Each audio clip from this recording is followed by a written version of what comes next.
আপনারা কি আমাকে শুনতে পাচ্ছেন? জি স্যার, আসসালামু আলাইকুম।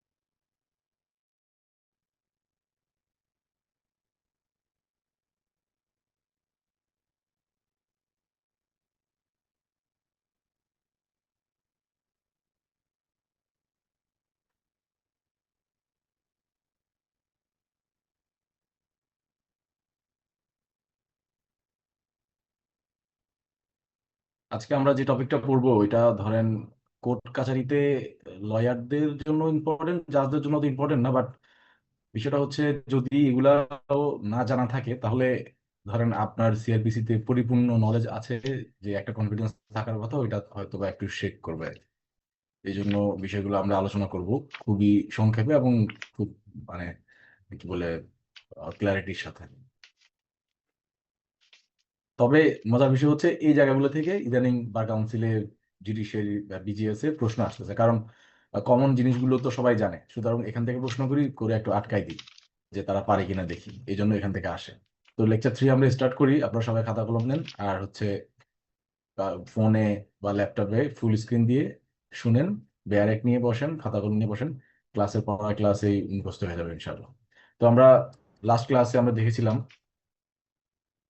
যে 54 যে 11টা গ্রাউন্ড আছে, যে 11টা গ্রাউন্ডে অ্যারেস্ট করতে পারে, কে বলতে পারবেন এটা? ফিফটি স্যার, ফোরের বলতে পারবো। বলুন তো। আহ, যদি অপরাধী যে অপরাধ, মানে সে যে অপরাধ সেটা যদি ঘোষণা করে দেয় অপরাধী, সেক্ষেত্রে। আর সেকেন্ড হচ্ছে তার না না, কাছে যদি শুনেন কোনো শুনেন আপনারা একটু গুরু দক্ষিণা দেন। আমি কষ্ট করে একটা ট্রিক শিখাইছি, এটা এটার মাধ্যমে যদি হ্যাঁ, মনে থাকে এটার মাধ্যমে যে বলেন। অপরাধী চোরাই পণ্য হ্যাঁ। নিয়ে পালিয়েছে, সে মুক্তি পায়নি, তুই কি 7টায় বাড়ি আসবি? ওখানে অপরাধী যেটা আছে, এখানে অপরাধী বলতে যে সরকার যদি সে যে অপরাধী সেটা যদি অ্যানাউন্স করে দেয়। হুম। আর সেকেন্ড হচ্ছে তার কাছে যদি কোনো চোরাই পণ্য পায়। হুম। 3 নাম্বার হচ্ছে যে পালিয়েছে ওখানে, অর্থাৎ কোনো আর্ম হুম। ফোর্স থেকে পালাই যায় সেক্ষেত্রে। আর 4 নাম্বার হচ্ছে মুক্তি। মুক্তি বলতে মুক্তিটা ভুলে গেছি। মুক্তিপ্রাপ্ত কোনো ব্যক্তি যদি মুক্তি পাওয়ার শর্ত ভঙ্গ করে। হ্যাঁ, মুক্তি পাওয়ার শর্ত ভঙ্গ করে। আর 7টাই বলতে 7 হচ্ছে যে সেই 7 বছরের, মানে 7 বছরের কারাদণ্ড পাবে ওরকম। এর বেশি মানে 7 বছর কারাদণ্ড পাবে, এর কম যদি কোনো অপরাধ করে থাকে। কগনিজেবল অফেন্স, হুম। বুঝা হুম। বলছিলেন না? আর যদি 7 বছরের অধিক এরকম কারাদণ্ড পাবে ওরকম কোনো হুম। অপরাধ করে থাকে। আর বাড়িতে বাতে বোঝানো হয়েছে যে যদি মানে তাকে অ্যারেস্ট করতে যায় সেক্ষেত্রে কোনো অবস্ট্রাগল অর্থাৎ কোনো বাধা সৃষ্টি করে সেক্ষেত্রে। হুম। আর রিতে হচ্ছে যে কোনো রিকুইজিশন যদি পাঠায় হুম। এক, মানে এক কোর্ট থেকে, মানে তারপর হচ্ছে যে আসবিতে, আতে হচ্ছে যে কোনো যদি আমলযোগ্য অপরাধ করে। আর শতে হচ্ছে যে কোনো সরঞ্জাম যদি পায় অপরাধের। হুম। আর বিতে হচ্ছে যে সে বিদেশ বলতে কি বুঝেছেন ভুলে গেছি। হ্যাঁ, মানে বিদেশে যদি কোনো অফেন্স করে এবং তাকে বিদেশের তখন দেশে পাওয়া যাবে, তখন তাকে অ্যারেস্ট করা হবে। ওকে, থ্যাংক ইউ। আপনি সবটাই বলতে পারছেন, জাস্ট এই সেন্টেন্সটা মনে রাখলেই এই 54 ধারার যে 11টা গ্রাউন্ডে, অ্যামেন্ডমেন্টের পরে 11টা হয়েছে গ্রাউন্ড, আগে 9টা ছিল, যে গ্রাউন্ডে 54 ধারায় অ্যারেস্ট করা যায়, বলে না যে 54 অ্যারেস্ট করছে, 54 ধারায় অ্যারেস্ট করছে, এই 54 ধারার অ্যারেস্টের গ্রাউন্ডগুলো আমরা এখান থেকে ইজিলি লিখতে পারবো, এবং এটা নিয়ে অত ব্রেনকে অত চাপ দেওয়ার কিছু নেই।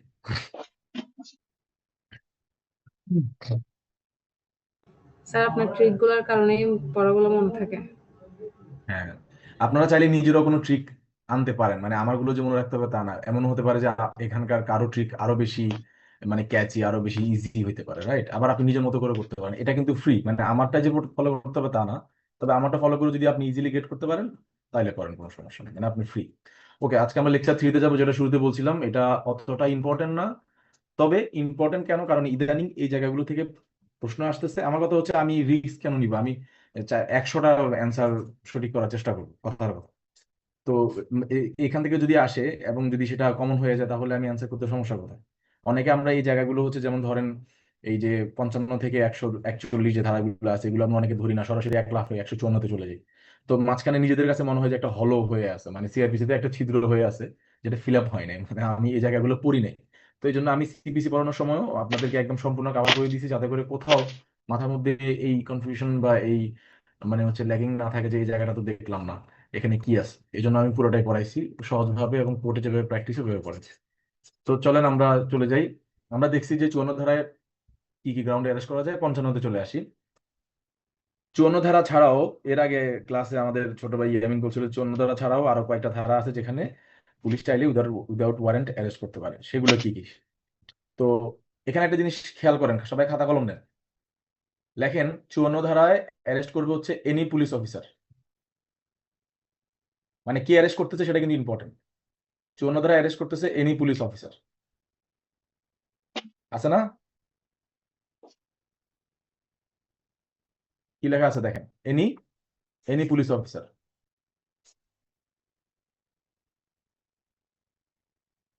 এনি পুলিশ অফিসার, তাহলে 54 ধারায় এনি পুলিশ অফিসার।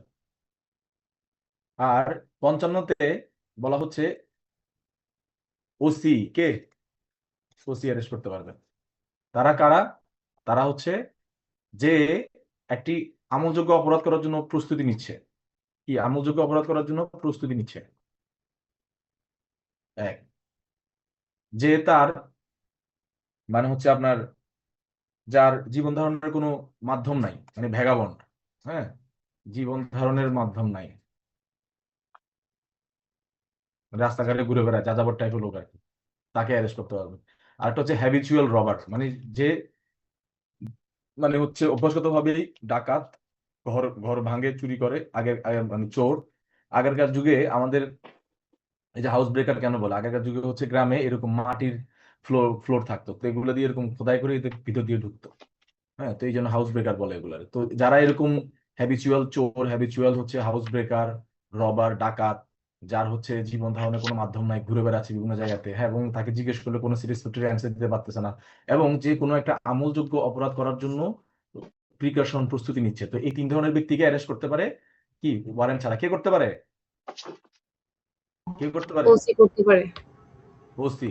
54 হচ্ছে এনি পুলিশ অফিসার। আর 55-এ কে? ওসি। ঠিক আছে, বুঝা গেছে? জি স্যার। তাহলে এটা আমাদের গেল। তাহলে আমরা দেখলাম এখানে হচ্ছে আমলযোগ্য অপরাধ করার প্রস্তুতি নিচ্ছে, তারপরে হচ্ছে ভ্যাগাবন্ড, আর একটা হচ্ছে হ্যাবিচুয়াল রবার। হ্যাবিচুয়াল হচ্ছে অপরাধী, এদেরকে 55-এ কি করা যায়, ওয়ারেন্ট ছাড়াও অ্যারেস্ট করা যায়। তো এই যে যখন আমরা হ্যাবিচুয়াল ভ্যাগাবন্ডের কথা বলতেছি, তো এখানে আমাদেরকে আরেকটা জিনিস অ্যাড করে পড়তে হবে। আমি এটাকে বলি যে নেইবরিং প্রভিশনস। আপনারা যখন কোনো একটা আইন পড়বেন, সেই আইনটা অ্যাকচুয়ালি কোর্টে যখন প্র্যাকটিস করা হয়, এটার সাথে আর কি কি নেইবরিং প্রভিশনস গুলো যুক্ত করে আইনটাকে প্র্যাকটিস করা হয় সেটা জানা উচিত। এই পুলিশ যখন কোনো এরকম ভ্যাগাবন্ডকে ধরে, বেসিক্যালি পুলিশ তাকে এই পুলিশ আইনের 34 ধারায় কোর্টে চালান করে। কত ধারায়? কত ধারায়? 34 ধারে। কি বলে 34। আমরা যখন ধরেন কোর্ট কাছারি শেষ করে একদম শেষের দিকে আসি, 3:30-4টার দিকে যখন আমাদের খাস কামরায় বসি, তখন বলে যে স্যার 34-এর কিছু আসামি আছে। কি বলে? 34-এর কিছু আসামি আছে। তো 34-এর আসামিরা এরকম করে ম্যাজিস্ট্রেটের সামনে নিয়ে আসে, এই যে উনি কোর্টে উঠে নিয়ে আসে, ম্যাজিস্ট্রেট এখানে বসে। তো উনি এদেরকে জিজ্ঞেস করে আপনাদের কেন ধরছে, বলে যে স্যার কেউ মদ্যপ অবস্থা পাইছে, কেউ রাস্তা মাতলামি করতেছে, কেউ শুধু ঘুরে বেড়াইতেছে, কোনো ধরনের অ্যাকাউন্ট দিতে পারতেছে না। তো এদেরকে 34-এ, এই 34 কোন আইনের 34? কোন আইনের ধারা 34? Police act. পুলিশ অ্যাক্টে 34-এ অ্যারেস্ট করে নিয়ে আসে। এইটার হচ্ছে হাইয়েস্ট 50 টাকা জরিমানা। কত টাকা জরিমানা? 50 টাকা। এই যে লেখা আছে এখানে।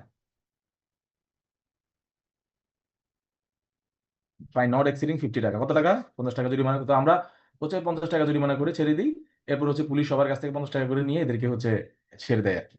তো মূলত এখানে অনেক ধরনের শুভঙ্করের ফাঁকি থাকতে পারে। দেখা যাচ্ছে যে এমন একজন লোক যে হচ্ছে ডাকাতির প্রস্তুতি নিচ্ছিল, ডাকাতির প্রস্তুতি নিলে কিন্তু তাকে 34 অ্যারেস্ট না করে কি ডাকাতির প্রস্তুতি ধারা আছে না আলাদা 390-তে ওদিকে, সেই ধারাতে অ্যারেস্ট করতো। সেটাতে অ্যারেস্ট না করে কোন ধারায় দেখায়? 34-এ দেখায়। দেখালে দুজনেরই লাভ, বুঝছেন না? মানে এও বেঁচে গেল, উনিও বেঁচে গেল, এরকম আর কি। তো এই জন্য আমরা একটু চেক করে দেখি আসলে কি সে বড় ধরনের আসামি কিনা নাকি ভ্যাগাবন্ড হিসেবে ছিল। তো ধারাটা কি বলতেছে দেখেন, যে মানে হচ্ছে এমন কোন ব্যক্তি যে হচ্ছে রাস্তাঘাটে অবস্ট্রাকশন করে, অ্যানোয়েন্স, ইনকনভিনিয়েন্স সৃষ্টি করে, বিরক্তি সৃষ্টি করে, রিস্ক, সে রিস্ক ধরেন সে হচ্ছে আহ, তা মানে পাগল টাইপের আনসাউন্ড মাইন্ডের, যে কাউকে আহত নিহত করতে পারে, ড্যামেজ করতে পারে, এই এই এই ধরনের লোকগুলোকে তখন হচ্ছে পুলিশ 34 অ্যারেস্ট করতে পারে। 34 অ্যারেস্ট করতে কোনো ওয়ারেন্ট লাগে না। কি বলছি? পুলিশ এনে 34 অ্যারেস্ট করতে কোনো ওয়ারেন্ট লাগে না। এটাকে কি বলা হয়? 34-এর মামলা বলে। এটার সাজা কত? মাত্র 50 টাকা। কত টাকা? 50 টাকা। আর যদি না দেয় তাহলে কত দিনের সাজা? 8 দিনের সাজা। তো আপনারা যখন 55 পড়বেন এটার সাথে এই পুলিশ অ্যাক্টের 34কেও পড়ে নেবেন। খুবই ইজি। এবং আপনাদের যদি কোনো বড় ভাই ম্যাজিস্ট্রেট থাকে, আপনারা দেখবেন প্রতিদিন কোর্টে 34-এর মামলার আসামি আসে প্রতিদিন। তবে বিশেষ করে মফস্বল এরিয়াতে বা হচ্ছে জেলা সদর শহরগুলোতে এই 34-এর আসামি ধরে হচ্ছে বিশেষ করে শনিবার দিন, মানে যেদিন ছুটির দিন, ওই সময় ধরে নিয়ে আসে। বলে যে স্যার এদেরকে ফ্রাইডেতে অ্যারেস্ট করছি, শনিবার দিন নিয়ে আসে, এরকম আর কি। তো এটা কিছু বিষয় আছে, এটা আমি এখন এখানে পড়াচ্ছি বললাম না, মানে পুলিশ এভাবে করে এদেরকে ধরে নিয়ে আসে। পরে ম্যাজিস্ট্রেট 50 টাকা জরিমানা করে এদেরকে হচ্ছে মানে ছেড়ে দেয় আর কি, যে 50 টাকা দিয়ে দাও এরপরে চলে যাও। বাট 50 টাকা থাকে না, অনেক কিছুই হয় আর কি। এরপরে দেখেন,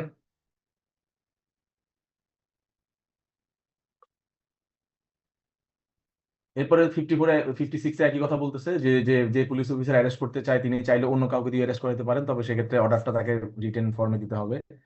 তারপরে হচ্ছে আমরা যদি দেখে আসছি যে আমলযোগ্য অপরাধের ক্ষেত্রে তো সরাসরি অ্যারেস্ট করা যায়, এখন দেখবো নন কগনিজেবল অফেন্সের ক্ষেত্রে অ্যারেস্ট করা যায়। ও বাবা, এটা তো আরো ইন্টারেস্টিং একটা বিষয়। নন কগনিজেবল অফেন্সে অ্যারেস্ট করা যায় কখন? যখন সে তার নাম ধাম বলতে রিফিউজ করে, যে অন ডিমান্ড, যখন কোনো অফিসার তাকে বলে যে আপনার নাম বলেন, আপনি কোথা থেকে আসছেন, আপনি কোথায় যাবেন, আপনার ব্যাগে কি আছে দেখি, এই ডিমান্ড করে যখন সে এটাকে কি বলে রিফিউজ করে, হ্যাঁ, মানে যে রিফিউজেস টু গিভ হিজ মানে নেম অ্যান্ড রেসিডেন্স, তার মানে তো সে নিশ্চয়ই কোনো না কোনো, ওই যে যখন কোনো একজন ব্যক্তি তার নাম ধাম বা কোনো কিছু অ্যাড্রেস না বলবে, সে আইদার কি হবে? ভ্যাগাবন্ড হবে, রাইট? নাইলে কি হবে? নাইলে ওই ঘর ভাঙার জন্য, ডাকাতি করার জন্য কি নিচ্ছে? প্রিকশন নিচ্ছে। তো এই এই দুইটা তো 55-এ আসতেছেই, আবার এই এগুলো দুইটা মিলে কিন্তু আবার আমলযোগ্য অপরাধ হিসেবে কোথায় চলে যাচ্ছে? 54-এ চলে যাচ্ছে। ওই যে +7 -7 7 বছরের কারাবাস হয়, এমন ধরনের অপরাধ সে করতে পারে বলে এক ধরনের ধারণা হয়ে যায় কখন? যখন নন কগনিজেবল অফেন্স হোক, কিন্তু সে তার নামধাম কোনো কিছু বলতেছে না, তখন অফিসার ধরে নিবে যে না, এটা নন কগনিজেবল থেকে কগনিজেবলে টার্ন করতে পারে, মানে সে নিশ্চয়ই বড় ধরনের কোনো অপরাধ করার জন্য আসছে, এই কারণে সে তার নামধাম কোনো কিছু বলতেছে না। সো যদি পরীক্ষায় আসে যে নন কগনিজেবল ও আমলযোগ্য অপরাধের ক্ষেত্রে পুলিশ ওয়ারেন্ট ছাড়া অ্যারেস্ট করতে পারে কখন, বলেন তো? বলেন।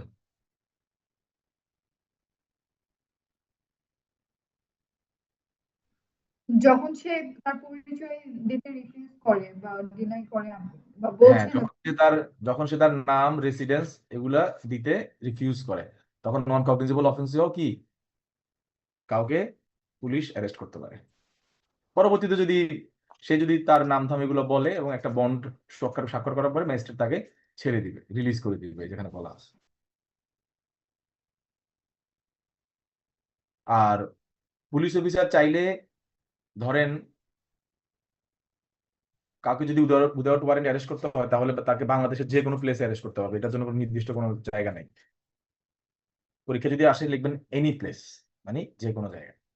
এবার যেটা খুবই ইম্পর্টেন্ট, এটা পরীক্ষায় প্রায় আসে, সেটা হচ্ছে মানে সাধারণত অ্যারেস্ট বুঝাইতে তো আমরা বুঝি যে পুলিশ এসে অ্যারেস্ট করবে, বা প্রাইভেট পার্সনে কিন্তু অ্যারেস্ট করতে পারে, আমরা এটাই দেখতে পাচ্ছি। 59 কত? 59 প্রাইভেট পার্সনে কি করতে পারে? অ্যারেস্ট করতে পারে। এটা একটা মনে রাখবেন, 59। 59-এ কি বলতেছে? Any private person May arrest any person who in his view commits A non bailable offence. তার মানে এখানে দুইটা শর্ত দিয়ে দিছে। একটা হচ্ছে দেখেন, অজামিনযোগ্য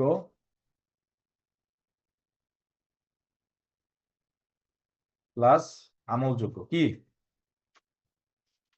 আমলযোগ্য একটা, আর একটা হচ্ছে ঘোষিত, ওই যে 54 এর একটা উপাদান এখানে আছে, ঘোষিত কি অপরাধী। ঘোষিত অপরাধী মানে হচ্ছে সে অলরেডি সাজাপ্রাপ্ত অপরাধী, সে ঘুরে বেড়াতেছে বিভিন্ন জায়গায়, মানে তাকে ধরে নিয়ে এসে যে কোনোভাবে জেলে ঢুকাইতে হবে। তাহলে প্রাইভেট পার্সন, যে কোনো প্রাইভেট পার্সন দুইটা গ্রাউন্ডে কি করতে পারে, অ্যারেস্ট করতে পারে, অ্যারেস্ট করার ক্ষমতা আছে। সেগুলো কি বলুন তো?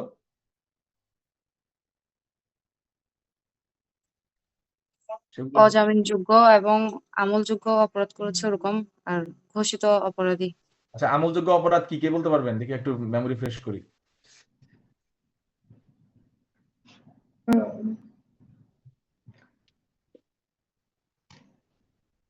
কগনিজেবল যে অফেন্স কোনো অফেন্স অলরেডি করেছে বা পলাতক, এরকম। কি কি কি? যে অলরেডি কোনো অফেন্স করেছে বা পলাতক ব্যক্তি, যে জেল থেকে আপনি পালিয়েছে। ক্লাসে মনোযোগ দিয়ে ক্লাস করেন? এটা এটা করাইছিলাম আমি। যে অলরেডি অপরাধ করেছে এটা আমলযোগ্য অপরাধ, এইভাবে বলবেন ভাইবাতে? কে বলতে পারবেন আমলযোগ্য অপরাধ কি? এর আগের ক্লাসে পড়াইছিলাম।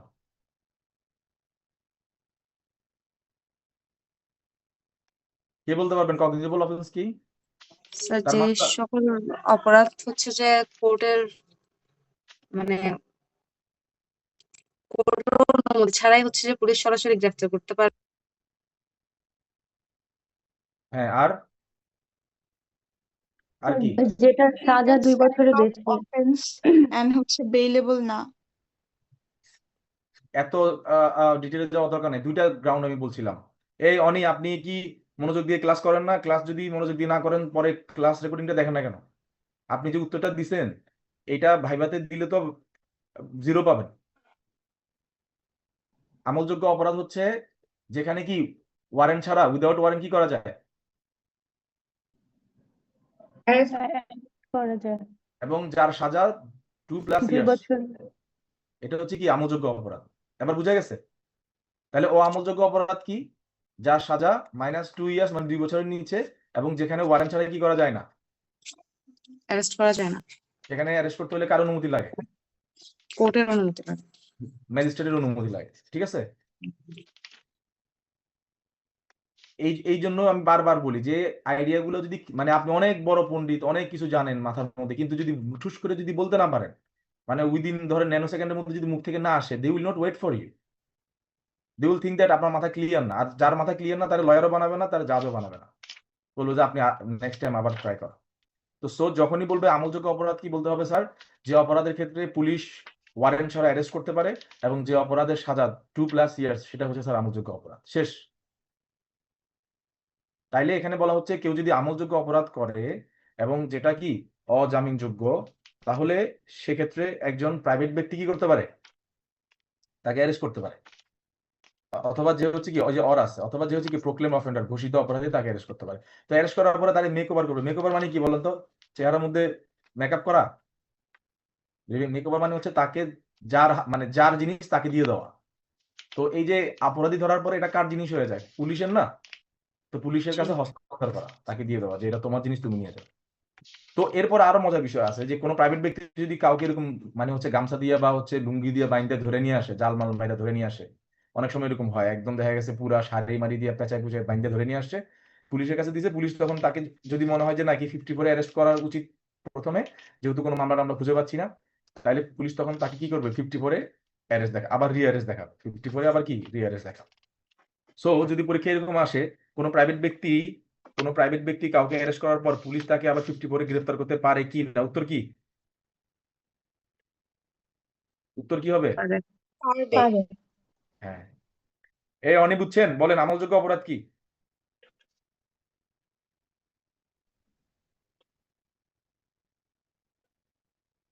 আমলযোগ্য অপরাধ কি বলেন?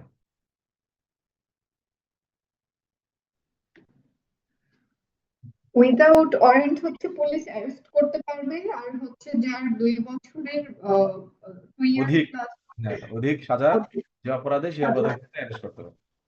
গুড।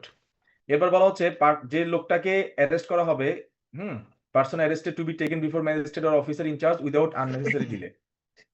তো তো এই আননেসেসারি ডিলেটা কত ডিলে, মানে কত পরিমাণটা 61-এ বলতেছে। তাহলে 24 ঘন্টার মধ্যে যে ম্যাজিস্ট্রেটের কাছে হাজির করতে হবে এটা বলা আছে কোথায়? 61-এ। কোথায় বলা আছে? 61-এ বলা হচ্ছে যে the police officer shall detain in custody a person arrested. No police officer মানে কোন পুলিশ অফিসার কোন অ্যারেস্টেড পার্সনকে, গ্রেপ্তারকৃত ব্যক্তিকে, মানে হচ্ছে উইদাউট ওয়ারেন্টওয়ালা গ্রেপ্তারকৃত ব্যক্তিকে যে কোনো পরিস্থিতিতে ইন অল সার্কামস্টান্সেস 24 ঘন্টার বেশি কাস্টডিতে বা হাজতে রাখতে পারবে না, এক্সেপ্ট 167। এটা হচ্ছে কি রিমান্ডে রাখতে। যদি রিমান্ড দেয় তাহলে সে আবার নিয়ে যাবে কোনো সময়, বাট রিমান্ড দেওয়ার জন্য তো তাকে আনতে হবে, কোর্টে তাকে প্রডিউস করতে হবে। হ্যাঁ, তখন তখন তো থানা থেকে তাকে কোর্টে নিয়ে আসতে হবে। তখন যদি রিমান্ড দেয় তখন তাকে আবার থানা নিয়ে যাবে।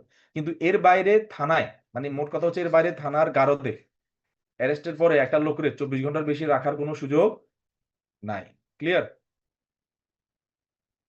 তবে ওই যেখানে তাকে অ্যারেস্ট করছে, প্লেস অফ অ্যারেস্ট বলি এটাকে আমরা, পিএ, এবং ম্যাজিস্ট্রেট কোর্ট এইখানে আসার পর্যন্ত যে সময়টা, ধরেন তাকে অ্যারেস্ট করছে রাঙ্গামাটি, সে হচ্ছে নোয়াখালীতে তার হচ্ছে মানে তুলতে হবে, নোয়াখালী কোর্টে তাকে নিয়ে আসতে হবে। তো এই সময়টা বাদ যাবে। এই সময় বাদ দিয়ে 24 ঘন্টার বেশি পুলিশ তাকে গারদে বা হাজতে রাখতে পারবে না। পুলিশের ওখানে যে জেলের মধ্যে একটা আছে না, এটা হচ্ছে কি গারদখানা, এটা কি হাজত বলে, কি বলে? হাজত। হাজত। আর যেখানে মানে সাজার পরে বা হচ্ছে ম্যাজিস্ট্রেট যেখানে পাঠায় সেটা হচ্ছে কি জেল, সেটা কি জেল। এই জন্য জেল আর জেল। হাজতের মধ্যে পার্থক্য আছে, এটা বুঝে নিন। হাজত হচ্ছে কোথায়? থানায়। আর জেল পুলিশের হচ্ছে কাছে থানায়। যেটা হচ্ছে কারাগার, যেখানে সাজার পরে অথবা জুডিশিয়াল কাস্টডিতে পাঠানো হয়, এটা হচ্ছে জেল। পুলিশের কাছে পাঠালে সেটা পুলিশ হাজত বা পুলিশ হেফাজতে পাঠানো হয়। হেফাজত হাজত এভাবে করে মনে রাখবেন। তো পুলিশ যখন কাউকে অ্যারেস্ট করবে তখন সে এটাকে রিপোর্ট করবে, নাহলে তো পুলিশ কাকে ধরছে না ধরছে এটা তো একটা পরিসংখ্যান থাকতে হবে। তো এই পরিসংখ্যানটা পুলিশ কাকে দিবে? সিএমএম কে দিবে, ডিস্ট্রিক্ট ম্যাজিস্ট্রেট কে দিবে এবং সিজিএম কে দিবে। আর 64 এবং 65 খুবই মজার। এটা হচ্ছে ম্যাজিস্ট্রেটের সামনে যদি কেউ অফেন্স করে, অথবা ম্যাজিস্ট্রেটের সামনে কোনো লোক আছে যাকে ম্যাজিস্ট্রেট অ্যারেস্ট করতে পারে। খেয়াল করেন দুইটা বিষয়, ম্যাজিস্ট্রেটের সামনে কেউ অফেন্স করলে অথবা ম্যাজিস্ট্রেটের সামনে এমন লোক আছে যাকে ম্যাজিস্ট্রেট চাইলে অ্যারেস্ট করতে পারে, দুইটা ভিন্ন বিষয়। একটা হচ্ছে ম্যাজিস্ট্রেটের সামনে অপরাধ করলো, আবার ম্যাজিস্ট্রেট ধরেন কোনো একটা জায়গায় অভিযান করতেছে, এমন সময় কোনো আসামি ম্যাজিস্ট্রেটের সামনে এসে পড়লো, যাকে ম্যাজিস্ট্রেট অ্যারেস্ট করতে পারে। এই দুজনকেই ম্যাজিস্ট্রেট চাইলে কি তার উপস্থিতিতে কি করতে পারে? অ্যারেস্ট করতে পারে। বুঝা গেছে? এবং এরা কারা? বোথ এক্সিকিউটিভ এবং জুডিশিয়াল এবং এক্সিকিউটিভ ম্যাজিস্ট্রেট দুজনই তাদের উপস্থিতিতে যদি কোনো ব্যক্তি কোনো অপরাধ করে তাদেরকে কি করতে পারে? কি করতে পারে? অ্যারেস্ট করতে পারে। অ্যারেস্ট করতে পারে। ওকে, এবার মজার বিষয় হচ্ছে এই 67টা ঢুকাইছে 25 সালে, হ্যাঁ, অ্যামেন্ডমেন্ট করে। খুবই ইম্পর্টেন্ট।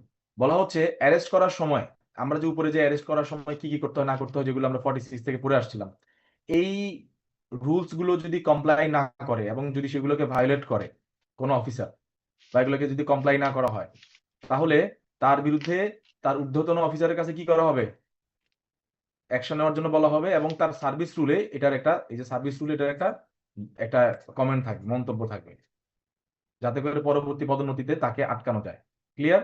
তার মানে যদি কেউ এই অ্যারেস্ট রিলেটেড যে প্রভিশন গুলো আছে এগুলোকে নন কমপ্লায়েন্স করে, সেগুলো আমরা উপরে বলছিলাম না, যেমন কাউকে খবর জানানো, হাসপাতালে নিয়ে যাওয়া, ম্যাজিস্ট্রেটের কাছে নিয়ে যাওয়া, শরীরে কোনো দাগ থাকলে, ইনজুরি থাকলে সেগুলো লিখে রাখা, কোনো বিলঙ্গিংস থাকলে সেগুলো একটা সিজার লিস্ট তৈরি করা, হ্যাঁ, 12 ঘন্টার মধ্যে লয়ারের সাথে কথা বলতে দেওয়া, মানে এগুলোর যদি কোনো একটা ব্যত্যয় ঘটে তাহলে এটা এটা হচ্ছে এর বিরুদ্ধে ম্যাজিস্ট্রেট চাইলে কি তার যে কনসার্ন সুপিরিয়র অফিসার আছে তার কাছে লিখতে পারে, এবং যাতে করে এই এই ব্যাপারটা তার যে এই যে মানে হচ্ছে এই নন কমপ্লায়েন্স উইথ দ্য রুলস, এই বিষয়টাকে নেগেটিভ মার্ক হিসেবে তার সার্ভিস বুক আছে। কি বুক বলে? Service book. কি বুক? সার্ভিস বুকে একদম লাল কালি দিয়ে লিখে দিবে। তো এটা যখন তার পদোন্নতির সময়, এটা যখন তার ঊর্ধ্বতন কর্তৃপক্ষ দেখবে তখন তাকে আর পদোন্নতি দিবে না। ক্লিয়ার? তো এটা তার জন্য একটা স্যাংশন হয়ে গেল। এই জন্য পুলিশ সদস্যরা এখন অ্যারেস্ট করার ক্ষেত্রে ওই বিষয়গুলো মানতেই হবে, না মানলেও তাদের জন্য শাস্তি কি, যে তাদের পদোন্নতিতে বাধা হবে যদি ম্যাজিস্ট্রেট তাদের বিরুদ্ধে কোনো অ্যাকশন নেয়। এটা বলা হচ্ছে নেগলিজেন্টলি ভায়োলেটেড, অবহেলা করে। যদি কোথায় বলা আছে, যদি বলে যে পুলিশ অফিসার যদি অ্যারেস্ট সংক্রান্ত বিধানগুলো না মানে তাহলে তার বিরুদ্ধে কি ব্যবস্থা নেওয়া যাবে? কি ব্যবস্থা নেওয়া যাবে? তার সার্ভিস রুলে অনুযায়ী তার বিরুদ্ধে কি ব্যবস্থা নেওয়া যাবে? সার্ভিস রুলস মানে কি? প্রত্যেক সরকারি অফিসারের একটা সার্ভিস রুলস থাকে। সরকারি কর্মকর্তাদের জন্য তাদের কি থাকে? শৃঙ্খলা বিধান বিধান থাকে। সেই বিধান অনুযায়ী তার বিরুদ্ধে ডিপার্টমেন্টাল প্রসিডিংস হবে, তার পদনমন হতে পারে, তাকে তিরস্কার হতে পারে, তাকে বরখাস্ত হতে পারে, অনেক কিছু হতে পারে। সুতরাং এই সুযোগটা এখানে রাখা হয়েছে। ক্লিয়ার? বুঝতে পারছেন? জি স্যার।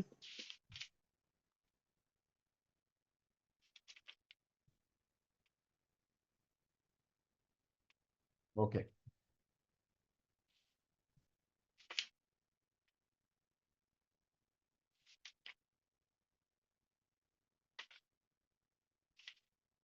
এবার আমরা চলে আসবো হচ্ছে সমনে। যেমন আমরা সিভিল কোর্টের মতো আমরা এখানেও সমন আছে, কারণ সিআর মামলা যখন করা হয়, কি মামলা? Complaint registered case. তখন তো আসামিকে সমন দিতে হয়, তাই না?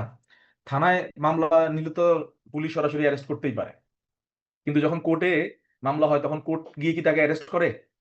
কোর্ট কোর্ট যদি অ্যারেস্ট করার প্রয়োজন হয় তখন কোর্ট কি দেয়? ওয়ারেন্ট দেয়। আর যদি বলে যে না একটা ডেট দিই, সেই ডেটে সে হাজির হোক, তখন কি দেয়? নোটিশ। কি সামন্স দেয়? দেয়। সমন দেয়। সামন্স। এই সমন। তো আমরা সমন দুইভাবে করবো। একটা হচ্ছে সমন টু কি পার্সন, মানে আসামিদের প্রতি সমন, আর একটা হচ্ছে সমন ফর ডকুমেন্টস। কি সামন্স ফর ডকুমেন্ট ডকুমেন্টস। জন্য সমন দিতে পারে, অথবা কোনো ব্যক্তিকে কোর্টে হাজির হওয়ার জন্য কি দিতে পারে? সমন দিতে পারে।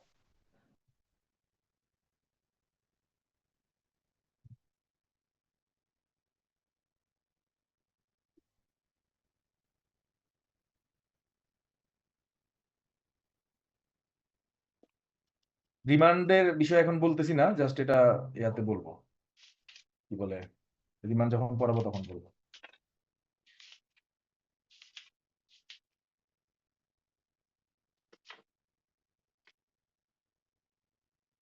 তাহলে আমরা সমন কি কি জানলাম? সমন হচ্ছে কোনো ব্যক্তিকে হাজির হওয়ার জন্য পাঠাতে পারে, অথবা কোনো ডকুমেন্ট কোর্টকে প্রডিউস করার জন্য পাঠাতে পারে। ঠিক আছে? তো সমন স্বাক্ষর করবে কে? Presiding officer. কে স্বাক্ষর করে সমনে? Presiding officer. হ্যাঁ। আপনারা কিন্তু এখানে ধরুন যদি আসে পরীক্ষার মধ্যে, দেখেন ট্রিকটা বুঝেন যে সমনে স্বাক্ষর করবে কে? লিখবে বিচারক। কি লিখবে? বিচারক, ম্যাজিস্ট্রেট, তারপর হচ্ছে পেশকার, আবার লিখবে প্রিসাইডিং অফিসার। কি লিখবে? আপনার উত্তর কি দিবেন? Presiding officer. প্রিসাইডিং অফিসার, কারণ আইনে যেটা আছে ওইটাই। তো সমন সাধারণত মানে এখানে লিখছে যে এটা পুলিশ অফিসার দ্বারা সার্ভ হওয়ার কথা, বাট এটা সার্ভ হয় হচ্ছে অফিসার অফ দ্য কোর্ট। এদেরকে বলা হয় প্রসেস সার্ভার। কি বলে? প্রসেস, কি বলে? Process process server, server. মানে জারিকারক। কি বলে? জারিকারক। তারা এই সমন জারি করে আসে, এই জন্য তাদেরকে কি বলে? জারিকারক। ধরেন আপনি একটা মামলা করলেন, আসামির ঠিকানা দিলেন হচ্ছে বাড়ি অমুক, জেলা অমুক, অমুক নাম্বার ওয়ার্ড, অত নাম্বার বাসা, অত নাম্বার ফ্লোর। সে ওইখানে গিয়ে এটাকে জারি করে দিয়ে আসবে এবং তার স্বাক্ষর নিয়ে আসবে। ক্লিয়ার? বুঝা গেছে? তো এই জারিটা হবে হচ্ছে কি ব্যক্তিগত হবে একদম, মানে যে আসামি, যার যার নাম বলা হয়েছে, তার তো আপনি phone number, detail, NID card, স্থায়ী ঠিকানা, অস্থায়ী ঠিকানা সবই দিবেন না? তো সেখানে ওই জারিকারক সরাসরি গিয়ে ব্যক্তিগতভাবে এটাকে জারি করে আসবে পার্সোনালি, যে আপনার নামে একটা মামলা হয়েছে, আপনি এই ডুপ্লিকেট কপির অপোজিটে স্বাক্ষর করেন এবং আপনি এটা গ্রহণ করেন।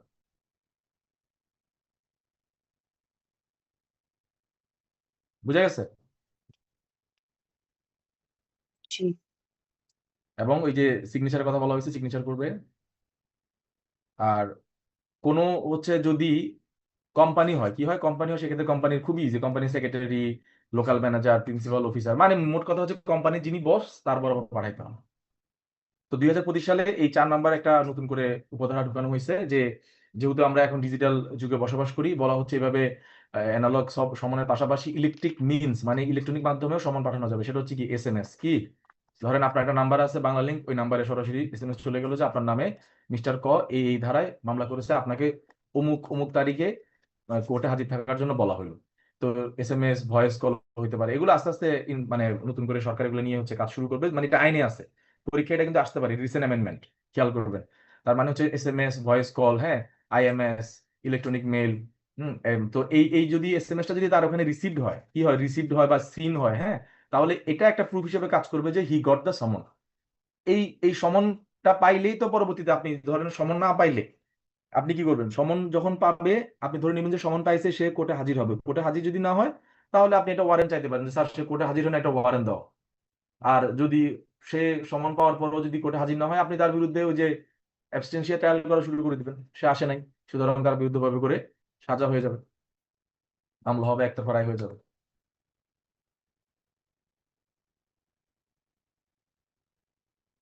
তো এই জন্য এটা প্রুফ রাখতে হয় যে সে সমন পাইছে। আর যে যে ব্যক্তির বিরুদ্ধে সমন দেওয়া হচ্ছে তাকে যদি না পাওয়া যায়, তখন তার ফ্যামিলির অ্যাডাল্ট মেম্বার, কি মেম্বার, সিপিসির মতো মিল আছে আর কি, তার অ্যাডাল্ট মেম্বারের কাছে দিয়ে আসা যাবে এবং তার থেকে স্বাক্ষর নিয়ে আসতে হবে। এখানে ওই যে সিপিসির মতো অনেক কিছু বলা হচ্ছে, যদি এগুলো না থাকে তখন সে যেখানে বসবাস করে তার কনসপিকুয়াস কোনো পার্ট হাউসে ঝুলাই দিয়ে আসতে হবে। এগুলা মানে জাস্ট জানলে, মনে রাখলেই হবে আর কি। আর যদি সরকারি কর্মকর্তা হয়, কি হয়, সরকারি কর্মকর্তা বা কর্মচারী, তখন ওই যে অফিসে সে জব করে সেই অফিসের কি বস যিনি আছেন তার বরাবর একটা কপি পাঠাইতে হবে। অনেক সময়, ম্যাক্সিমাম সময় যখন কোনো অফিসার থাকে, তার ওয়াইফ যৌতুকের মামলা করে, যৌতুক আইনের যৌতুক আইন 18-এর 3 ধারা মামলা করে, তখন একটা কপি দেখা যাচ্ছে যে সে যে অফিস, ধরেন একটা ব্যাংকারের বিরুদ্ধে মামলা করলো, সে ওই ব্যাংকের যিনি হচ্ছেন প্রিন্সিপাল অফিসার টিও তার কাছে একটা কপি দিয়ে দেয় যে আপনার এই অফিসারের বিরুদ্ধে মামলা হয়েছে, আপনি তাকে বলেন যেন সে অমুক তারিখে কোর্টে হাজিরা দেয়। আর লোকাল লিমিটস এর বাইরে যদি সমন দিতে হয়, তাহলে যেই এলাকায় সমনটা যাবে সেই এলাকার ম্যাজিস্ট্রেটের কাছে পাঠাইতে হবে। এবার আমরা চলে আসবো ওয়ারেন্ট অফ অ্যারেস্ট। এগুলো কেন পড়াচ্ছি? জাস্ট যাতে করে আইডিয়াটা থাকে, মানে অন্ধকার না লাগে যে এই ধারাগুলোতে কি আছে, এগুলো তো কখনো পড়ি নাই, এরকম যেন আপনাদের কাছে মনে না হয়। পরীক্ষা আসলে যেন কমন সেন্স প্লাস এই পড়ার আইডিয়া থেকে আপনারা অ্যান্সার করে ফেলতে পারেন। এবং হোপফুলি আপনারা যখন এই ক্লাস শেষ হবে, আপনাদের যার যার কাছে যে বই আছে সেখান থেকে এমসিকিউ গুলো যখন করবেন, সবগুলোই পারবেন আপনারা ইনশাআল্লাহ। এরপর আমরা আসতেছি হচ্ছে অ্যারেস্ট ওয়ারেন্ট বা ওয়ারেন্ট অফ অ্যারেস্ট। এটা অবশ্যই রিটেন হইতে হবে এবং এটা সাইন বাই ওই আবার সেই প্রিজাইডিং অফিসার। যেমন যদি এরকম পরীক্ষা আসে যে অ্যারেস্ট ওয়ারেন্ট কে স্বাক্ষর করে, হ্যাঁ, যদি এরকম আসে, তাহলে কি দিবেন? উত্তর কি দিবেন? প্রিসাইডিং অফিসার সাইন Presiding জি। এখানে যদি থাকে ম্যাজিস্ট্রেট কর্তৃক, আদালত কর্তৃক, হ্যাঁ, সরকারের পক্ষে উকিল কর্তৃক, এটা কি উত্তর হবে? হবে না, প্রিজাইডিং অফিসার। এবং এখানে একটা জিনিস খেয়াল করেন, সমনের ক্ষেত্রে কিন্তু কোর্ট অফিসারের কথা বলা আছে, মানে কোর্টের পেশকার টেশকার এরা সাইন করতে পারে। যেমন দেখেন,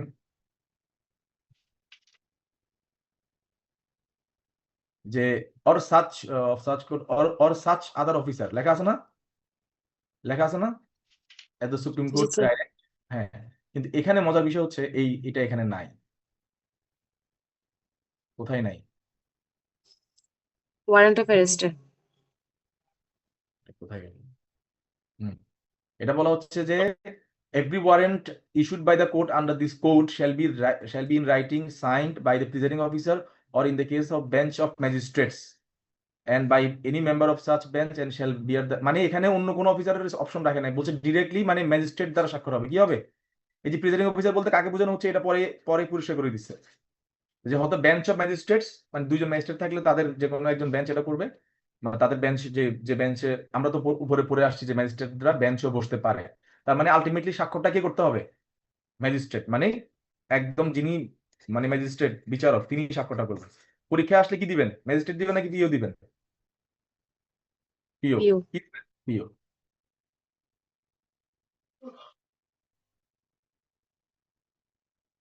আর একটা ওয়ারেন্ট যখন এরকম বের হয়ে যাবে, তখন সেটা যতক্ষণ পর্যন্ত না যিনি এটা পাঠাইছেন যে ম্যাজিস্ট্রেট, ইনি এটা ক্যান্সেল না করবেন বা রিকল না করবেন, এটাকে রিকল বলে। কি বলে? কি বলে? রিকল। ওয়ারেন্ট রিকল, মানে এটাকে তিনি ফেরত আনবেন, অথবা যতক্ষণ না এটা এক্সিকিউটেড হয়ে গেছে। মানে এটা কাইন্ড অফ মিসাইলের মতো, ঠিক আছে? ধর মিসাইলের মতো, এটা মিসাইলের মতো যাবে, এটা মিসাইলের মতো যাবে, এটা যতক্ষণ পর্যন্ত না এটা হচ্ছে ধরেন ওই স্থাপনায় গিয়ে আঘাত না হানতেছে, অথবা যতক্ষণ পর্যন্ত না এটাকে আবার হচ্ছে ওই যে আয়রন ডোমের মতো যদি ব্যাক না করা হয়, তাহলে এটা কিন্তু কি চলতেই থাকবে, রিমেন ইন ফোর্স। তাইলে এটা শেষ হবে কখন? যখন এটা রিকল করা হবে, অথবা এটা এক্সিকিউট মানে কি, মানে ওই ওয়ারেন্ট গুলো তাকে কি করা হবে, ধরা হইলে কিন্তু ওয়ারেন্ট কি হয়ে গেছে, তামিল হয়ে গেছে। ক্লিয়ার? ওয়ারেন্ট তামিল, এই এক্সিকিউশন শব্দটার বাংলা হচ্ছে তামিল। কি বলে এটার বাংলা কি? লেখেন তামিল, ওয়ারেন্ট তামিল লেখেন ওয়ারেন্ট তামিল। ওয়ারেন্ট তামিল কিভাবে করে?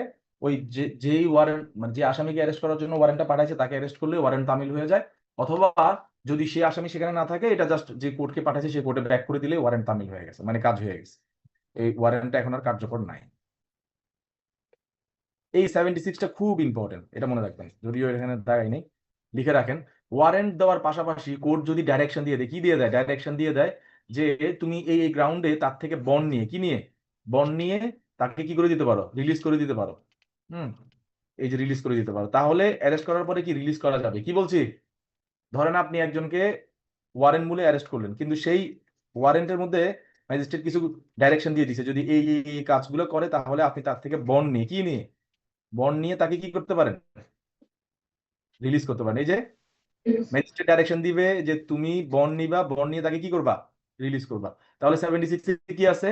যে 76 আছে যে অ্যারেস্ট ওয়ারেন্ট যখন পাঠানো হবে তখন তার সাথে কি দেওয়া যায়?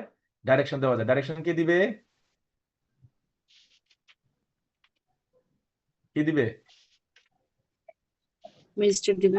ম্যাজিস্ট্রেট দিবে। ম্যাজিস্ট্রেট দিয়ে বলবে যে সে যদি বন্ড দেয় তাহলে তুমি তাকে কি করবা? রিলিজ দিয়ে দিব। রিলিজ করে দিবে। কাস্টডি থেকে রিলিজ করে দিবে, মানে তাকে আর তুমি গারদখানাতে রাখার দরকার নাই। এই 76টা মনে রাখবেন, সামনে আসতেছে। তার মানে পুলিশ চাইলে কি করতে পারে? ধরার পরে আবার কি ছেড়েও দিতে পারে। কখন? যদি ওই ওয়ারেন্টে কি থাকে? ছেড়ে দেওয়ার জন্য ডাইরেকশন থাকে, বন্ড নিয়ে ছেড়ে দেওয়ার জন্য যদি কি ডাইরেকশন থাকে। ক্লিয়ার?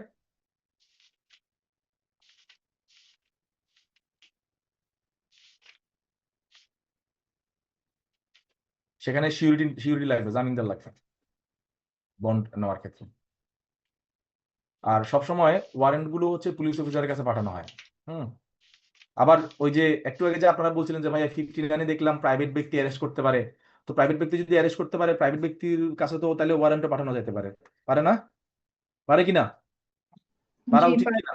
সেটা হচ্ছে 78। কোথায়? 78 সেখানে কি বলা হচ্ছে যে জমিদার মানে বাসা যিনি মালিক, কৃষক, কারণ ধরেন ভুট্টা খেতে, ধান খেতে, পাট খেতে তো হচ্ছে আসামিরা পালায়। ওই যে ডিপজলের একটা ডায়লগ আছে না, পাট খেতে, মানে এই যে পাট খেতের কথা কেন বলে? কারণ ওখানে অফেন্স সে করতে পারে, কারণ কেউ তারে খুঁজে পাবে না, এই জন্য ফার্মারের কথা বলা হয়েছে। ল্যান্ডলর্ড তার মানে তার বাসার ছাদে, লিফটের কোনায় কানায় বা কোনো একটা রুমে এসে থাকলো, তার ম্যানেজার অফ ল্যান্ড বা যে ল্যান্ডের যিনি মালিক, তার কাছেও কি দেওয়া যায়? ওয়ারেন্ট পাঠানো যায়। ক্লিয়ার? যে তাদের কাছে ওয়ারেন্ট পাঠানো যায় লোকাল জুডিকশন যদি থাকে। তো তারা ওই যে স্কেপ কনভিক্ট মানে যে সাজাপ্রাপ্ত আসামি যে পালাই গেছে, তা বা প্রক্লেমড অফেন্ডার, এই যে বারবার এটা আসতেছে যে ঘোষিত অপরাধী, তখন তাকে তারা অ্যারেস্ট করে, এবং সে যদি কি হয় নন বেলেবল অফেন্সের ক্ষেত্রে, কিসের ক্ষেত্রে? অজামিনযোগ্য ধারা। অজামিনযোগ্য অপরাধ কোনগুলো বলেন তো? অজামিনযোগ্য অপরাধ কোনগুলো? প্লাস কি? Plus 2 years. প্লাস 2 ইয়ার্স যেগুলো আছে সেগুলো কিন্তু কি নন বেলেবল অফেন্স, মানে এটা ধরে নেওয়া হয় আর কি।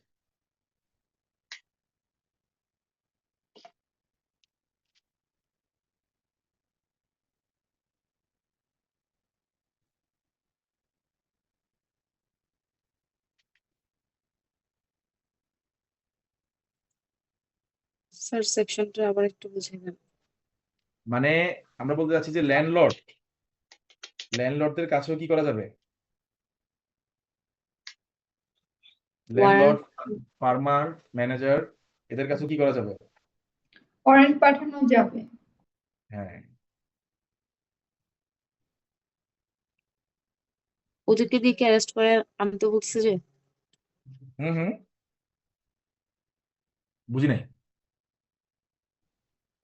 বলতে যাচ্ছে যে ওনাদেরকে এই এখতিয়ারটা দেওয়া হয়েছে যে আপনাদের বাসায় যদি এরকম থাকে তাহলে আপনারা অ্যারেস্ট করতে পারবেন, হ্যাঁ হ্যাঁ, তারা অ্যারেস্ট করতে পারবে, করে এনে লোকাল পুলিশ স্টেশনে দিয়ে আসবে। দিয়ে আসবে। আচ্ছা, বুঝতে পারছি।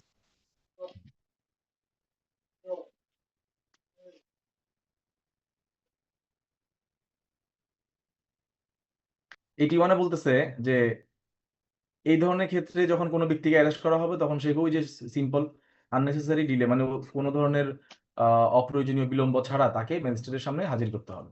তো এই বিলম্বটার যে একটা ডিউরেশন সেটা কত? 24 আওয়ার্স। আর ওই যে 76-এ সিকিউরিটি নেওয়া যাবে, সেটা কি বলেন তো? 76-এ কি বলা হয়েছে একটু বলেন তো, কে বলতে পারবেন? কোর্ট যদি তাহলে ডাইরেকশন দেয় সেক্ষেত্রে হচ্ছে যে বন্ড নিয়ে রিলিজ করা যাবে। হ্যাঁ,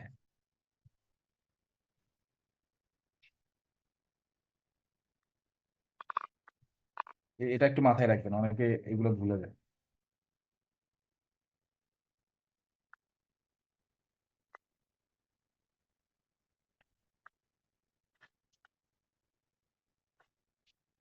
আর ওই যে মাঝে মধ্যে কিছু হচ্ছে মানে ইজি কোশ্চেন আসে আর কি, যেমন বাংলাদেশের রাজধানীর নাম কি, তখন অনেকে ওভার থিঙ্কার থাকে না, এরা কনফিউজ হয়ে যায়, বলে যে আমি তো উত্তর উত্তর ঢাকা থেকে আসছি, তাহলে উত্তর ঢাকায় লিখি। কেউ মনে করবে তাহলে শমশেরনগর লিখি, হ্যাঁ, কেউ মনে করবে হয়তো বা চেঞ্জ হয়ে গেছে। তো এইরকম, তো মাঝে মধ্যে এরকম কিছু প্রশ্ন কমন সেন্স টেস্ট করার জন্য দিয়ে থাকে, যেমন একটা ওয়ারেন্ট কোথায় তামিল করা যায়। তো যদি লেখে যে ওই সংশ্লিষ্ট থানায়, এলাকায়, সংশ্লিষ্ট আদালতের এলাকায়, বা হচ্ছে সংশ্লিষ্ট জেলায়, বা পিও মানে প্লেস অফ অকারেন্স যেখানে হচ্ছে সেখানে, আবার যদি থাকে এনি প্লেস অফ বাংলাদেশ, তাহলে উত্তর কি হবে? যে কোনো জায়গা বাংলাদেশে। যে কোনো প্লেস। Any place of. আর যদি যে ম্যাজিস্ট্রেট ওয়ারেন্টটা পাঠাচ্ছেন, ওয়ারেন্টটা পাঠানো হচ্ছে তার জুরিডিকশনের বাইরে, ধরেন ম্যাজিস্ট্রেট হচ্ছে ঢাকার, উনি ওয়ারেন্ট পাঠাচ্ছেন চট্টগ্রামে, তখন তিনি সেটা কার কাছে পাঠাবেন? এক্সিকিউটিভ ম্যাজিস্ট্রেট অথবা পুলিশ সুপারের কাছে পাঠাবেন। তো বেসিক্যালি এটা কার কাছে পাঠানো হয়? পুলিশ সুপারের কাছে। এক্সিকিউটিভ ম্যাজিস্ট্রেটের কাছে একটা কপি যায়, বাট বেসিক্যালি রিসিভ করে কে? Police super. Police SP. Super, কারণ এটা তো তারই কাজ। হ্যাঁ, তার একটা প্রশাসনিক কাজ। এসপি আসলাম, এসপি আসলাম কে বলতে পারবেন? মুভি টুভি দেখেন না আপনারা? আমাদের আসলাম চৌধুরী। না না, এসপি আসলাম কে বলেন তো দেখি, কে বলতে পারবেন দেখি, কে মুভি টুভি দেখেন না, খালি পড়াশোনা করেন না আমার মতো। নায়ক মান্না। হ্যাঁ হ্যাঁ, এসপি আসলাম কে?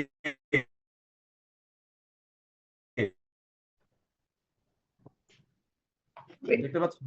তাকে রিলিজ করবে। রিলিজ করা হবে, মানে ইন্টারিম বেল, জামিনে তাকে মুক্তি দেওয়া হবে। এই জন্য আমরা দেখি যে ওই যে অপরাধটা করছে সেটা যদি বেলেবল হয়, আমরা ভিন্ন জেলার মামলা হলেও তাকে কি করে দিই? জামিন দিয়ে দিই। আপনারা যারা লয়ার হবেন আপনারা এটা মাথায় রাখবেন, যে আপনার কাছে একটা আসামি আসছে, মামলা হচ্ছে ভোলার, আপনি নোয়াখালী লয়ার, এখন দেখলেন যে সে তো ওখানে খুন একটা করে আসছে, এখন এখানে ধরা গেছে, আপনি কি তাকে জামিন দিবেন? জামিন দিবেন? না না। আর যদি দেখেন যে না, ওখানে সে হচ্ছে 323-এর একটা মানে মামলার আসামি, বা যৌতুকের মামলার আসামি, যদিও সেটা নন বেলেবল, এই ক্ষেত্রে ম্যাক্সিমাম ক্ষেত্রে ছেড়ে দেওয়া হয়, তখন আপনি কি দিবেন তাকে? তাকে কি রিলিজ করবেন? করে দেবো। বলবেন যে 500 টাকা বন্ধে জামিন মঞ্জুর, কি বেল অ্যালাউড। তবে এটা ওই subject to the section 497, bail related section কোনটা, এটাই তো নাকি? এখানে 500 লেখা টাকা গুলো কি পরে ফেরত দিবে? 500 টাকা দিতে পারেন, 50 টাকা দিতে পারেন, 5000 টাকা দিতে পারেন, যা দিতে পারেন সব আপনার ইচ্ছা। এটা হচ্ছে মানে এই বন্ডে দিচ্ছেন আর কি, যদি সে বন্ড মানে না দেয়, যদি সে আপনার কি বলে আহ, আপনার কন্ডিশন ভায়োলেট করে, তখন তার এই পুরো টাকা দেওয়া লাগবে আর কি। এবার আমরা আসি প্রোক্লামেশন এবং অ্যাটাচমেন্ট, মানে হুলিয়া এবং এবং কি ক্রোক। হুম। খুব মজার বিষয় হচ্ছে দেখেন, হুলিয়া এবং উপরে সমন দিলাম, ওয়ারেন্ট দিলাম, তার মানে সমন ওয়ারেন্ট টোটালি কি হয়েছে? ব্যর্থ হয়েছে। কি হয়েছে? ব্যর্থ হয়েছে, তারে পাওয়া যাচ্ছে না। এখন তার, যখন আমি লোককে পাবো না, খেয়াল করেন, যখন আমি ওই লোকটাকে পাবো না, তখন তার কিসের দিকে চোখ দিব? সম্পত্তির দিকে। Very good, very good. মানে when I don't find the person, I'll be looking for his property left, right? মানে যখন আমি ব্যক্তিকে পাবো না, তখন তার প্রপার্টির দিকে চোখ যাবে। এই যে কান টানলে মাথায় চলে আসবে ওরকম। হ্যাঁ হ্যাঁ হ্যাঁ, আমার ল্যাপটপটাতে মনে হয় ভাইরাস ঢুকছে, ঠিক করতে হবে। তো প্রপার্টি, এইটাই হচ্ছে সেই প্রোক্লামেশন। বলা হচ্ছে যে যদি আমি দেখি যে কোনো একটা লোক পালায় যাওয়ার চান্স আছে, সমন ওয়ারেন্ট দিয়ে তাকে খুঁজে পাবো না, তখন আমি তাকে কি করব? এই যে অ্যাটাচমেন্টে যাওয়ার আগে প্রোক্লামেশনটা হচ্ছে সিঁড়ি, মানে এটা ধাপ, ওই ঘোড়া ডিঙ্গিয়ে ঘাস খাওয়া যাবে না, আগে প্রোক্লামেশনের দিকে আসতে হবে। সেটা হচ্ছে আমি আগে তাকে বলবো যে তুমি অমুক তারিখে 30 দিনের মধ্যে, মানে প্রোক্লামেশন বা হুলিয়া জারি 30 দিনের মধ্যে, কদিনের মধ্যে? 30 দিনের মধ্যে তুমি যেখানে আসতে বলা হয়েছে to appear as a specified place, একটা নির্দিষ্ট জায়গায় তাকে অ্যাপিয়ার হতে বলা হয়েছে, সেখানে সে হাজির হতে তাকে বলা হয়। এটাকে বলা হয় কি? হুলিয়া। কি বলে? হুলিয়া। বলে না মিথ্যা মামলা হুলিয়া নিতে হবে। হ্যাঁ, হুলিয়া জারি। নিতে হবে কি? আপনারা মানে কখনো পলিটিক্যাল বিষয়গুলোতে ইন্টারেস্ট নাই আপনাদের? এগুলো দেখেন না? কি না থাকে স্যার, মিথ্যা? কেন দেখেন না? না দেখলে আপনি বিচার কেমন করবেন? দেখতে হবে তো। এখন থেকে আপনি দেখবো স্যার। মিথ্যা মামলা হুলিয়া, এরপরে কি বলে? কে বলতে পারবেন? নিতে হবে তুলিয়া। নিতে হবে তুলিয়া, গুড। এটাই তো, এগুলো এগুলো স্লোগান দেয় তো। যদিও হুলিয়া এখন কেউ জারি করে না, কারণ এখন দেশ এত আপগ্রেড হয়েছে, হুলিয়া লাগে না, ওরে যে কোনো জায়গা থেকে ধরে আনা যায়, মানে আসামিকে।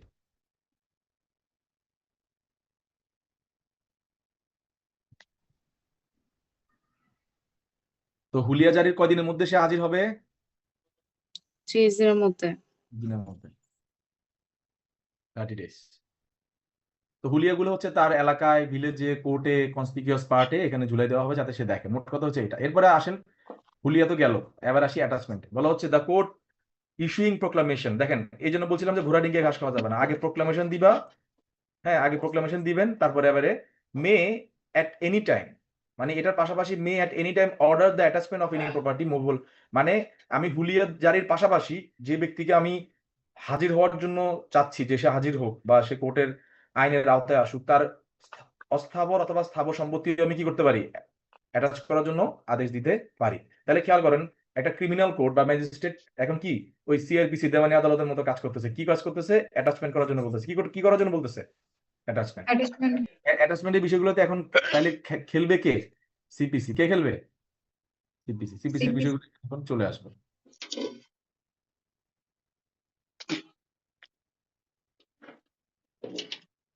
তো এই অর্ডারটা কাকে পাঠাবে? এই অর্ডারটা ধরেন, এই অ্যাটাচমেন্টের অর্ডারটা কে দিবে? এই অ্যাটাচমেন্টের অর্ডারটা হচ্ছে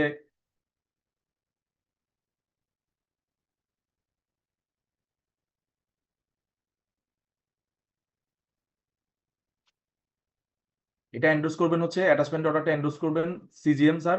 মানে হচ্ছে যে ম্যাজিস্ট্রেট দিবেন তিনি, তার বস সিজিএম এর মাধ্যমে এটা যাবে, সিএম এর মাধ্যমে যাবে, এবং অথবা ডিস্ট্রিক্ট ম্যাজিস্ট্রেটের মাধ্যমে যাবে, যেখানে এটা এই সম্পত্তিটা অবস্থিত। এবং এটা আলটিমেটলি জব্দ করা হবে, বা যদি এটা মুভেবল প্রপার্টি হয়, সরি, মুভেবল প্রপার্টি হলো রিসিভার নিয়োগ। ধরো একটা বাস, এটা কি আছে, বাস অ্যাটাচ করলো, তো এই বাসটা তো কারো আন্ডারে রাখতে হবে, রিসিভার নিয়োগ করে রাখা যাবে। আর যদি ইমুভেবল হয় সেক্ষেত্রে এটার কি দখল নিতে হবে। কি নিতে হবে? ধরো একটা বিল্ডিং, এটা কি নিয়ে নিবে? দখল নিয়ে নিবে, এবং সেখানেও প্রয়োজন হলে রিসিভার নিয়োগ করবে। রিসিভার কত সেকশনে আছে কে বলতে পারবেন?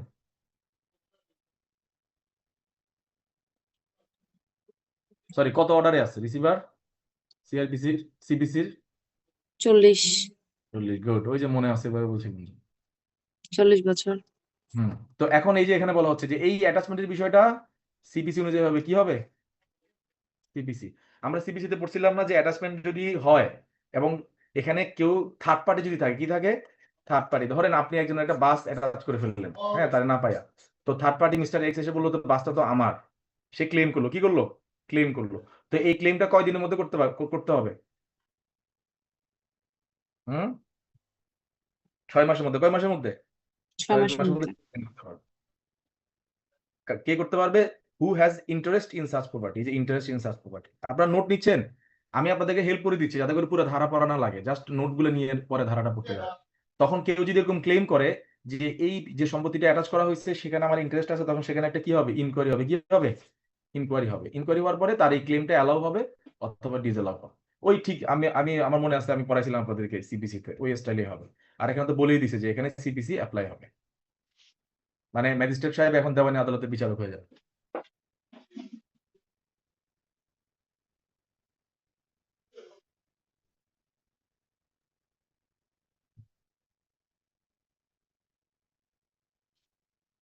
এই যে অবজেকশনের কথা বলা হচ্ছে, এই যে এগুলা,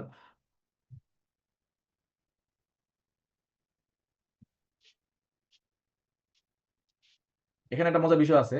any person whose claim or objection has been disallowed in whole or in part by an order under subsection 6A within a period of 1 year from the date of such order instituted suit to establish the right. মানে এখানে দেখেন, এখানে কিন্তু আবার general লিমিটেশনের কথা বলা নেই, এটা কিন্তু কি স্পেশাল লিমিটেশন। কি লিমিটেশন? এটা কি লিমিটেশন? কথা বলেন। স্পেশাল। রাইট, এই জিনিসটা মনে রাখবেন। সাধারণত আমরা টাইটেল স্যুট করি কয় বছরের মধ্যে? সত্য ঘোষণা মামলা কয় বছরের মধ্যে করি? 12 বছর না? 12 12 বছর। হ্যাঁ, হ্যাঁ। তো এখানে এটা ক্রিমিনাল কেস থেকে আসছে, খেয়াল করেন। ধরেন কোন একটা আসামি সম্পত্তি কি করা হলো, এভাবে অ্যাটাচ করে ফেলা হলো, এবং সেখানে একজন থার্ড পার্টি সে কি করলো, ক্লেম করলো, তার এই ক্লেমটা কি হইলো, ডিসঅ্যালাউ হলো। কি হইলো? ডিসঅ্যালাউ। সেই থার্ড পার্টি এই ডিসঅ্যালাউ অর্ডার মানে প্রকাশের পর থেকে 1 বছরের মধ্যে, কয় বছরের মধ্যে? 1 1 বছর। বছরের মধ্যে। তিনি চাইলে কি সিভিল কোর্টে মামলা করতে পারেন। ক্লিয়ার? মজা না এটা? এটা মজা না? এবং সেই মামলার রেজাল্টের উপর ডিপেন্ড করে এই অর্ডারটা কনক্লুসিভ হবে। দেখেন কোথায় কোথায় কি কি বিধান দিয়ে রাখছে। আর আরেকটা কথা বলা হচ্ছে, অ্যাটাচ করার পর সরকার চাইলে 6 মাসের মধ্যে সেই অ্যাটাচ প্রপার্টিটা কি করে দিতে পারে, সেল করে দিতে পারে। ক্লিয়ার? দিতে আর যার সম্পত্তি অ্যাটাচ করা হয়েছে সে যদি ওই গর্ত থেকে বের হয় 2 বছরের মধ্যে, তখন সরকার চাইলে তার কথা শুনবে, এবং তার যদি ইতিমধ্যে সেল না হয়ে থাকে, খেয়াল করো, যদি ইতিমধ্যে সেল না হয়ে থাকে তাহলে তার সে সম্পত্তি তাকে আলাপ আলোচনার মাধ্যমে ফেরত দিবে, অথবা যদি সেল হয়ে থাকে এবং তাকে টাকা ফেরত দিয়ে দিবে। সিম্পল। মানে জাস্ট ওই যে নেট প্রসিড লেখা আছে, নেট প্রসিড। হ্যাঁ, কয় বছরের মধ্যে স্যার? 2 বছর, 2 বছর, মানে 2 বছরের মধ্যে যদি সে গর্ত থেকে বের হয়ে আসে আর কি। এই যে 2 বছর।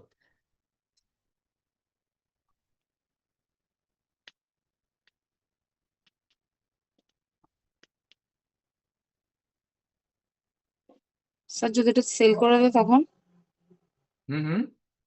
ওই প্রপার্টিটা যদি সেল করে দেয়? ওই যে তাকে নেট প্রফিট দিয়ে দিবে, এই যে এখানে লিখছি না, আচ্ছা। নেট। এবার আসি হচ্ছে এবার এটা খুব মজা, 90, অনেকে এটা মিস করে। আপনি কাউকে সমন দিলেন, কি দিলেন? আমরা যখন পড়েছিলাম আমাদের এই অনেকগুলা সেকশন না তখন বাদ দিয়ে দিয়ে পড়িয়েছিল, যে এখন যেগুলো পড়ছে এগুলো ধরা হয় নাই। হ্যাঁ, এই জন্য তো এগুলো ধরছি, যাতে করে অপূর্ণতা না থাকে, বুঝছেন না? কারণ বাকিগুলো যখন পড়াবো আপনারা লাফায় লাফায় অ্যান্সার করতে পারবেন। এগুলো সবাই পারে, কিন্তু এগুলো কেউ ঘাটে না, এই জন্য আজকে এগুলো ধরছি, যাতে করে আপনার কাছে একটা কমপ্লিট মানে হচ্ছে কনফিডেন্স আসে যে না, আমি ওই জিনিসগুলো সম্পর্কে আমার আইডিয়া আছে। এগুলো ক্রস দিয়ে দিতে বলেছিল, তো আমার সবগুলো ক্রস দেওয়া, এখন আবার নতুন করে এটা ক্রস দিবেন, বাট কিছু কিছু জিনিস তো জানা দরকার আছে, তাই না? নাহলে তো কমপ্লিট জানা হইলো না। পরীক্ষা আসুক না আসুক পরের বিষয়, আসে তো, আমি দেখছি অনেক সময় চলে আসে। এখন দেখেন সমন আপনি দিয়ে দিলেন, সমন দেওয়ার পরেও কিন্তু আপনি চাইলে কি দিতে পারেন। সাধারণত ধরেন আপনারা যারা কোর্টে প্র্যাকটিস করেন বা কোর্টে গেছেন, আপনারা বলেন স্যার আপনারা চান যে স্যার সমন অথবা ওয়ারেন্ট চান। তো কোর্ট যদি সমন দেয় তাহলে ওয়ারেন্ট দেয় না, আর যদি ওয়ারেন্ট দেয় তাহলে কি সমন দেয় না। ঠিক আছে?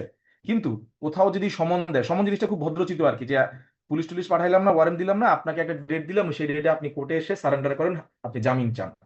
কিন্তু কিছু কিছু ক্ষেত্রে খেয়াল করেন, the court to issue summons for the appearance of any person issue after recording its reason in writing, মানে সমন দেওয়ার পরে যদি কোর্টের কাছে মনে হয় সে তার রিজনটা লেখার পর ওয়ারেন্টও দিতে পারে। মজা না বিষয়টা?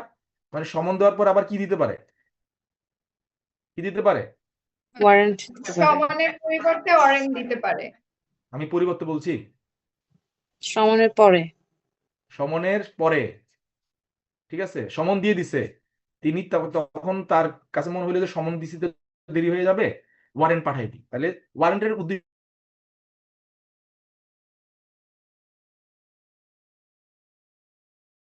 কি বলেন তো?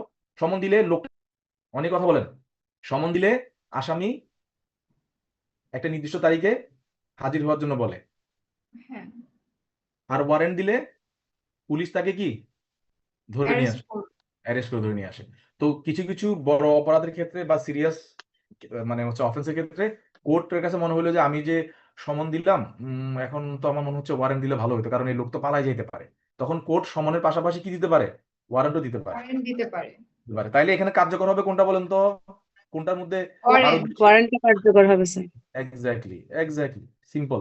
ধরেন আমি আপনাকে একটা চিঠি পাঠাইলাম, বারবার ফোন কল করলাম, তো ফোনে যে কথা বলে দিছি চিঠি পড়ে সেটা জানা দরকার আছে না স্যার। নাকি বলবেন যে চিঠিটা পাইলে তারপরে আপনার সাথে কথা বলবো? আমি তো ফোনে তো বলেই দিচ্ছি। সো এইরকম এখন এখানে এতে বলতেছে যে হ্যাঁ, কারোর কাছে যদি আপনি সমনটা পাঠান এবং before the time fixed for his appearance, মানে ধরেন আপনি তাকে সমন পাঠাইছেন 1/1/25, হ্যাঁ, তো আপনি তাকে আসতে বলছেন 2/1/25-এ। এই 2/1/25 চলে আসছে, ধরেন আজকে 2/1/25, আজকে তো আর ওয়ারেন্ট পাঠাই লাভ না, আজকে তো সে এমনিতে কোর্টে আসবে, বা আর 2-3 দিন সময় আছে। এই জন্য বলা হচ্ছে before the time fixed for his appearance the court sees reason to believe that he has absconded or will not obey the summon. মানে কোর্টের কাছে যদি মনে হয় যে এই যে 2/1/25-এর আগে এই লোকটা পালায় যেতে পারে, বা সে সমনকে সম্মান জানাবে না। মানে সমনকে সম্মান জানানো মানে কি, সমনের যে তারিখ বলা হয়েছে 2/1/25-এ সেদিন সে কোর্টে আসবে না, এটাকে বলা হয় কি ডিসঅনারিং দ্য সমন। যদি কোর্টের কাছে এরকম মনে হয়, কোর্টের কাছে মনে হয় মানে কি জানেন, ওই বাদী পক্ষে কোর্টকে বলবে স্যার এই আসামি কিন্তু ধুরন্ধর স্যার, সে কিন্তু ইন্ডিয়া পালাই যাবে স্যার, প্লিজ স্যার একটা ওয়ারেন্ট দেন। তখন কোর্ট কি দিয়ে দেয়? ওয়ারেন্ট দিয়ে দেয়। কারণ কোর্টের কাছে এই যে কোর্ট তো কোনো কিছু বিলিভ করা যাবে না, কোর্ট তো আন্ধা, কোর্ট কি দেখে কিছু? কোর্টকে দেখায় কে? কোর্টকে কে দেখায়? পার্টিরা দেখায়। তাহলে কোর্টের এই বিশ্বাস কে করাবে? বাদী পার্টিরা পক্ষে করবে। বাদী পক্ষ দেখাবে যে স্যার এই লোকটা হচ্ছে কানা মজিদ, সে কিন্তু ইন্ডিয়া পালাই যাবে, পালাই গেলে কিন্তু স্যার আর আসবে না স্যার, ওরে এখনই স্যার একটা ওয়ারেন্ট দিয়ে দেন, ও এখন ঢাকায় আছে স্যার, নাইলে সে ময়মনসিংহ দিয়ে পালাই যাবে। তখন সাথে সাথে ওই দিন ডিএমপির কমিশনার বরাবর ওয়ারেন্ট পাঠিয়ে দিল, পরের দিন সে অ্যারেস্ট করে নিয়ে আসলো। সে তো বসে আছে 1 তারিখ, আজকে 2 তারিখে, সরি 2/2/25-এ আমি হাজির হবে, 1 মাস সময় আছে, এর মধ্যে আমি 20-এ মিশে রেডি করে চলে যাবো। তো বাদী খুব চালাক, বাদী বলে যে স্যার সে তো 20-এ রেডি করতেছে, তাকে আমি ইন্ডিয়ান এম্বাসির সামনে দেখছি, আপনি স্যার তারে কি দেন? তারে কি দেন? ওয়ারেন্ট দেন। ওয়ারেন্ট দেন। এই ওয়ারেন্ট যাবে কার কাছে? মেট্রো এলাকাতে থাকলে কার কাছে যাবে? পুলিশ কমিশনারের কাছে যাবে, ঠিক আছে?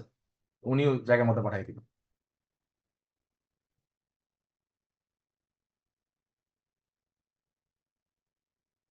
বিষয়টা খুব ইন্টারেস্টিং না? সাধারণত সমনের পরে অনেকে ওয়ারেন্ট দিতে চায় না। আপনারা এখন কোর্টে গিয়ে বলবেন যে স্যার এখানে ওয়ারেন্ট লাগবেই, কারণ ওয়ারেন্ট হচ্ছে এক ধরনের একটু ডিসগ্রেসফুল আর কি। কারণ আমি ওয়ারেন্ট হলে জিনিসটা একটু সিরিয়াস হয় বা একটু অপমানজনক হয়, এই জন্য ওয়ারেন্ট চায় সবাই, যে ওয়ারেন্ট দেওয়া হোক, পুলিশ তাকে ধরে নিয়ে আসুক। তো অনেক সময় মানে এটা ডিপেন্ড করে হচ্ছে সিরিয়াস বা গ্র্যাভিটি অফ দ্য অফেন্সের উপরে। যদি বেশি হিনিয়াস ক্রাইম হয় তখন কোর্ট ওয়ারেন্ট দিয়ে দেয়, আর যদি নর্মাল ক্রাইম হয় লাইক যৌতুকের মামলা টামলা, তখন কোর্ট কি দেয়? সমন দেয়। আর যদি আপনি দেখাতে পারেন ওইগুলো তো স্যার বেশিরভাগ ওয়ারেন্টে। হ্যাঁ হ্যাঁ হ্যাঁ। এগুলা পড়া লাগবে না, আমরা নিচে যাই নিচে যাই। তারপরে এটা এখানে হচ্ছে, এবার হচ্ছে যেটা বলছিলাম যে একটা হচ্ছে সমন কিসের জন্য দেয়, একটা সমন দেয় হচ্ছে পার্সনকে হাজির হওয়ার জন্য, আবার কিসের জন্য দেয়? ডকুমেন্টসের জন্য। কিসের জন্য দেয়? ডকুমেন্ট তো সেটা ডকুমেন্ট হচ্ছে প্রডিউস করার জন্য। 94-এ বলা হচ্ছে যে সেটা হচ্ছে whenever any court or officer in charge considers that, মানে এটা কোর্টও চাইতে পারে আবার ওসিও চাইতে পারে। কে চাইতে পারে? ওসি এবং কোর্ট। কিসের জন্য?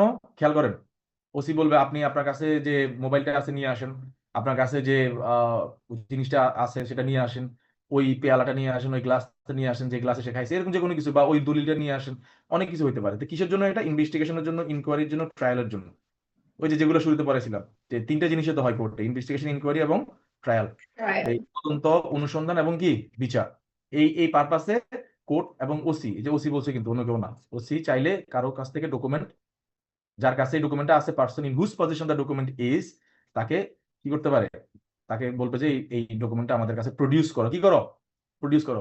এখানে মজার বিষয়, he doesn't have to be appeared before দি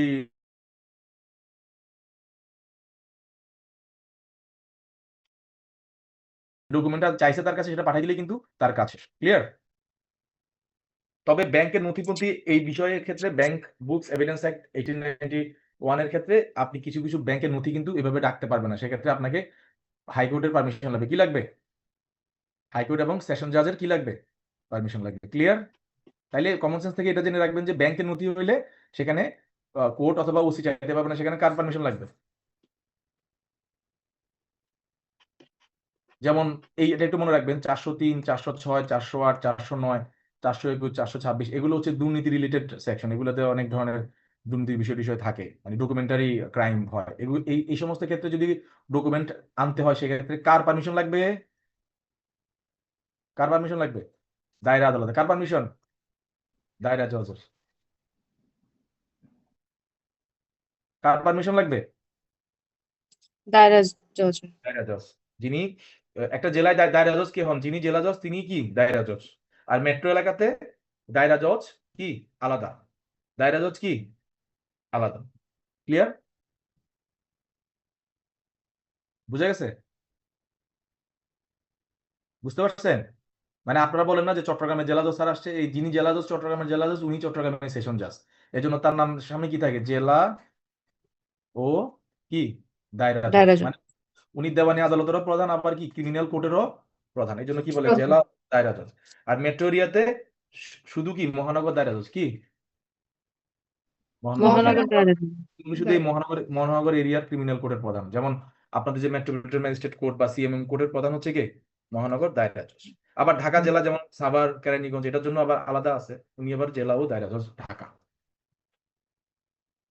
আর এই ধারাগুলো ছাড়া অন্যান্য ক্ষেত্রে ডকুমেন্ট ডাকার ক্ষেত্রে হাইকোর্ট ডিভিশনের পারমিশন লাগবে, এটা দেখে নিয়ে মতো বেশি ইম্পর্টেন্ট না। এবার আসি সার্চ ব্যাংকের নথির ক্ষেত্রে কার পারমিশন লাগবে? কোর্টের, হাইকোর্টের পারমিশন লাগবে। ব্যাংকের নথি, ব্যাংকের নথি। হ্যাঁ আপনি ধরেন বাংলাদেশ ব্যাংকের একটা নথি তলব করবেন, হাইকোর্ট থেকে পারমিশন লাগবে। তবে সেই মামলাটা যদি ওই যে 403, 406, 409, 8 এগুলোর মধ্যে পড়ে সেক্ষেত্রে হাইকোর্টের পারমিশন লাগবে না। মানে বলা হচ্ছে এই দায়রা ধারা জজ হবে। এই ধারাগুলোর বাইরে গেলে তখন হাইকোর্টের পারমিশন লাগবে। এবার আসি বহুল প্রতীক্ষিত সার্চ ওয়ারেন্ট। আপনারা দেখবেন যে পরিমনির বাসায় যে পুলিশ অনেকগুলো মত পাইলো না, তার বাসায় কেমনে ঢুকছে, এটা নিয়ে ঢুকছে, কি নিয়ে ঢুকছে, সার্চ ওয়ারেন্ট।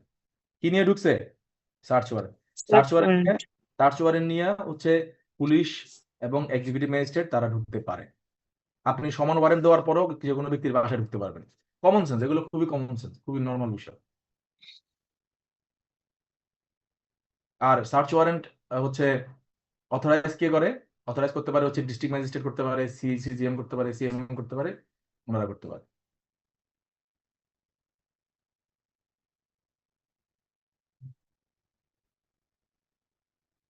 সরি, এটা হচ্ছে টেলিগ্রাফ পোস্টালের ক্ষেত্রে এই তিনজন করবে আর কি।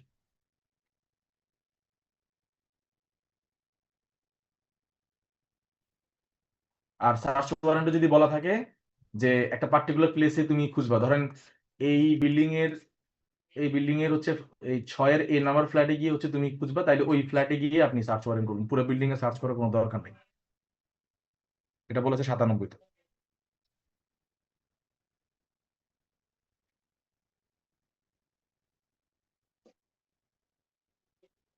লেখা হয়েছে এটা।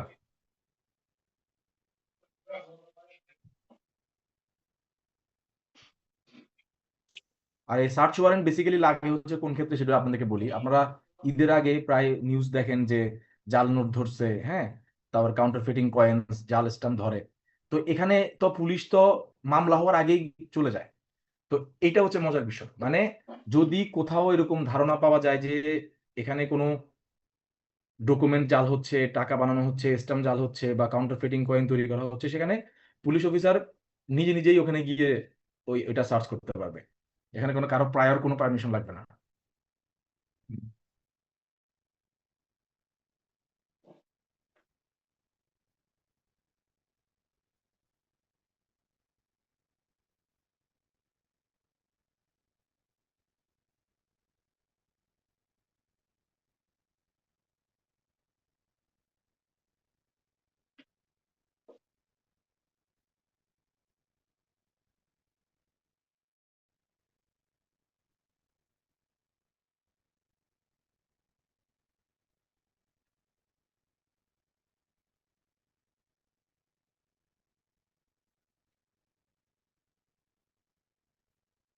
আর আমরা 100 ধারায় দেখবো, যেটা আমি ওইদিন বলছিলাম যে 100 ধারা হচ্ছে সাধারণত ধরেন কারো হচ্ছে সংসার ভেঙে গেছে, তো তার বাচ্চা তার স্ত্রী রেখে দিছে, এখন বাচ্চারা এসে দেখতে দিচ্ছে না, তো ওই বাচ্চাটাকে সেখান থেকে উদ্ধার করে নিয়ে আসা, বা হচ্ছে বাচ্চাকে নানারা নিয়ে গেছে সেখান থেকে উদ্ধার করে নিয়ে আসা, এক্ষেত্রে 100 ধারায় সার্চ ওয়ারেন্ট হয়।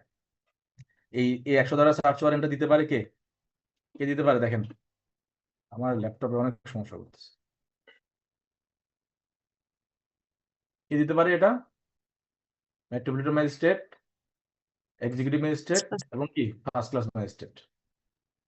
এবং ওই যখন এটা পাবে তখন ওই বাচ্চাটাকে তার নানা নানু বা হচ্ছে চাচা চাচির কাছ থেকে, অনেক সময় থাকে না এরকম দেখা যাচ্ছে যে আপনারা স্বামী স্ত্রী বিদেশ, আপনার বাচ্চারা হচ্ছে চাচারা আটকায় রাখছে, বলতেছে যদি তোরা জায়গা জমি না লিখে দিস তাহলে এর দিব না, এরকম অনেক সময় অনেক ঘটনা এরকম ঘটে। তখন ওই বাচ্চাকে মানে বলা হচ্ছে যে এই কনফাইনমেন্টটা অ্যামাউন্টস টু অফেন্স, মানে কাউকে আটকায় রাখছে সেটা মনে হচ্ছে এটা একটা রংফুল কনফাইনমেন্ট হচ্ছে, তখন সেক্ষেত্রে ওই লোকটা ওই জায়গায় আছে কিনা সেটা খোঁজার জন্য কি লাগে, সার্চ ওয়ারেন্ট লাগে। এরকম ওয়ারেন্ট কে দিতে পারে, এই জন্য আমরা এটাকে কি বলি, 100 ধারা মামলা। কি বলি? 100 ধারার মামলা। 100 ধারা। অনেক সময় স্ত্রীকে উদ্ধার করার জন্য 100 ধারার জন্য আবেদন করে যে স্যার আমার ওয়াইফ কই হারায় গেছে, খুঁজে পাচ্ছি না, কোথায় চলে গেছে জানি না। তো দেখা গেল যে ওয়াইফ পরকীয় প্রেমিকের সাথে চলে গেছে। তো লোকটা খুব চালাক, সে ওই পরকীয় প্রেমিকের হচ্ছে অ্যাড্রেস দিয়ে দেয়। তো সেখানে হচ্ছে গিয়ে পুলিশ তাকে ধরে নিয়ে আসে। এটা আর হাতে নাতে প্রমাণ যে সে ওখানে অ্যাডাল্টারি করতে গেছে। তো তার সব দিকে এখন তার প্রমাণ হাতে পেয়ে গেল, স্ত্রীকে ফেরত পাইলো, প্লাস অ্যাডাল্টারির বিষয়টাও আসলো। এই তো। তো এটা হচ্ছে কেউ যদি কাউকে আটকায় রাখে এবং এই আটকানোটা অ্যামাউন্ট টু অফেন্স, তখন সেক্ষেত্রে 100 ধারার সার্চ ওয়ারেন্ট চাওয়া যায়, এবং সেটা এক্সিকিউটিভ জুডিশিয়াল ম্যাজিস্ট্রেট সবাই দিতে পারে, যার কাছ থেকে আপনি নিবেন আর কি। তো যিনি দিবেন ওই তার কাছে হচ্ছে পুলিশ ওই উদ্ধারকৃত ব্যক্তিকে নিয়ে আসে, এবং পরবর্তীতে সে যদি মাইনর হয় তাহলে তার গার্ডিয়ানের জিম্মা দিয়ে দেওয়া হয়, আর যদি সে মেজর হয় মানে অ্যাডাল্ট হয় তাহলে তার নিজ জিম্মা তাকে ছেড়ে দেওয়া হয়, বা তার যে গার্ডিয়ান তার জিম্মা তাকে ছেড়ে দেওয়া হয়।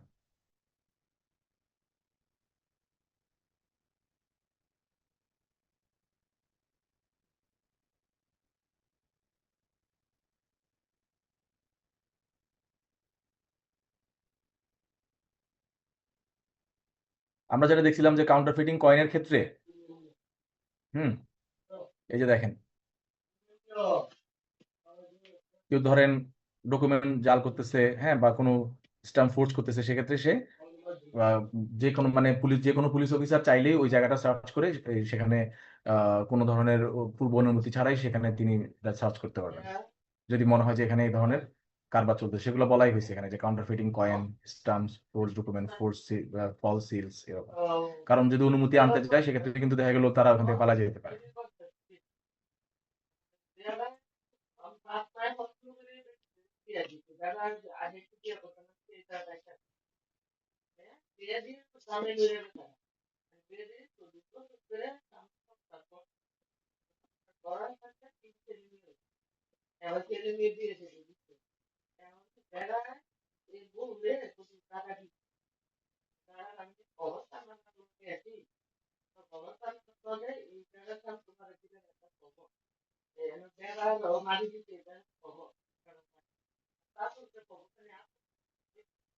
আর 99 এটা একটু পড়ে নিবেন। এটা হচ্ছে যে কোনো সংবাদপত্রকে চাইলে সরকার বন্ধ করে দিতে পারে যদি সেই সংবাদপত্র হচ্ছে সেডিশন মানে রাষ্ট্রদ্রোহী কোনো সংবাদ, বা হচ্ছে প্রধানমন্ত্রীর বিরুদ্ধে, প্রেসিডেন্টের বিরুদ্ধে, চিফ জাস্টিসও আছে কিন্তু এখানে দেখেন, চিফ জাস্টিসের বিরুদ্ধে, হ্যাঁ, যদি চিফ জাস্টিসের বিরুদ্ধে, স্পিকারের বিরুদ্ধে, তারপর হচ্ছে প্রাইম মিনিস্টারের বিরুদ্ধে কোনো ধরনের ডিফেমেটরি যদি কোনো মানে রিমার্কস করে পত্রিকায় লেখে, তাহলে সেই পত্রিকাটি কি করে দেওয়া যায়, একদম বন্ধ করে দেওয়া যায়, এবং প্রত্যেকটা কপি ফরফেট করে দেওয়া যায়। তবে এই ধরনের এই ধরনের যদি কোনো অ্যাকশন নেয় তাহলে 2 মাসের মধ্যে, খেয়াল করেন, যদি কোনো পত্রিকা সরকার এভাবে বন্ধ করে দেয় যে পত্রিকাটি সরকারের বিরুদ্ধে, প্রধানমন্ত্রীর বিরুদ্ধে, চিফ জাস্টিসের বিরুদ্ধে, প্রেসিডেন্টের বিরুদ্ধে লিখছে, এবং যে লেখাটা হচ্ছে পাবলিক আউটরেজ তৈরি করতে পারে, সরকার নামাই দিতে পারে, তাহলে সেক্ষেত্রে ওই পত্রিকা নিষিদ্ধ করে দিতে পারে এবং তার প্রত্যেকটা কপি মানে জব্দ করতে পারে। তো এই আদেশের বিরুদ্ধে পত্রিকার মালিক 2 মাসের মধ্যে কোথায় যেতে পারে? হাইকোর্টে। কোথায় যেতে পারে? হাইকোর্টে। কই যেতে পারে বলেন তো? হাইকোর্টে। হাইকোর্টে। তো হাইকোর্টে সেখানে একটা স্পেশাল বেঞ্চ এটা শুনবে, এবং সেই বেঞ্চে অবশ্যই কয়জন জাজ থাকবে? 3 জন। 3 জন। 3 জনের মধ্যে যদি ঝামেলা হয় তাহলে মেজরিটি যে থাকবে তার কথা অনুযায়ী, তাদের কথা অনুযায়ী রায় হবে। আর এখানে মজার বিষয় হচ্ছে এই ধরনের অর্ডারের ক্ষেত্রে কোথাও কি করা যাবে না। এই ধরনের অর্ডার লেখা আছে, no order passed or action taken under 99A shall be called in question in any court otherwise then, মানে হচ্ছে হাইকোর্ট ছাড়া আর অন্য কোথাও কি করা যাবে না, এর বিরুদ্ধে প্রতিকার চাওয়া যাবে না। মানে সরকার যদি কোনো পত্রিকা বন্ধ করে দেয় যে রাষ্ট্রদ্রোহী, প্রধানমন্ত্রীর বিরুদ্ধে, প্রেসিডেন্টের বিরুদ্ধে বা চিফ জাস্টিসের বিরুদ্ধে ডেরিগেটরি রিমার্কস করছে, লিখছে, যেটা দ্বারা আউটরেজ তৈরি হয়, সরকার যদি এই ধরনের পত্রিকা বন্ধ করে দেয়, তার বিরুদ্ধে পত্রিকার একমাত্র কোথায়? 99। হাইকোর্ট ডিভিশনে। আচ্ছা। 2 মাসের মধ্যে যাবে, এবং হাইকোর্ট ডিভিশন সেখানে একটা কি স্পেশাল বেঞ্চ হবে। বেঞ্চে বিচারক কয়জন থাকবেন? 3 জন। 3 জন। বিচারকদের মধ্যে যদি মানে হচ্ছে কি বলে বিভেদ তৈরি হয়, তাহলে মেজরিটিতে ডিসিশন আসবে।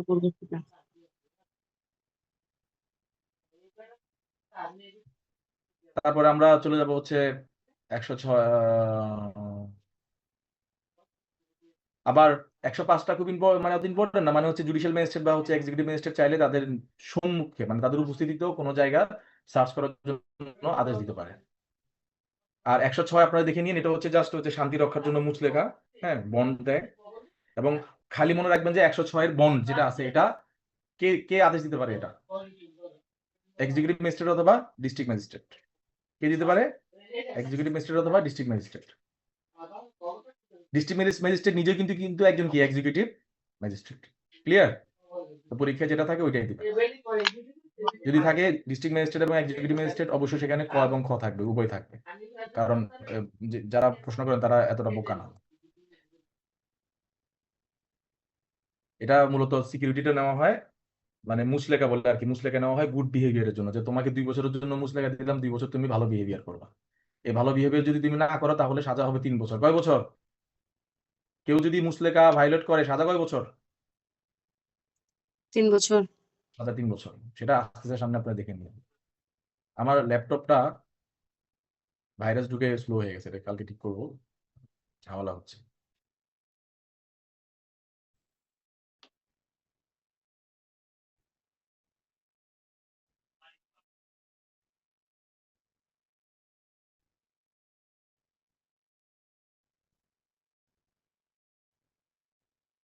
সেকশন সবগুলো পড়লে ইম্পর্টেন্ট। আমার কথা হচ্ছে সবগুলা মাথায় রাখার দরকার নাই, আমি যে আইডিয়া নিব। তারপর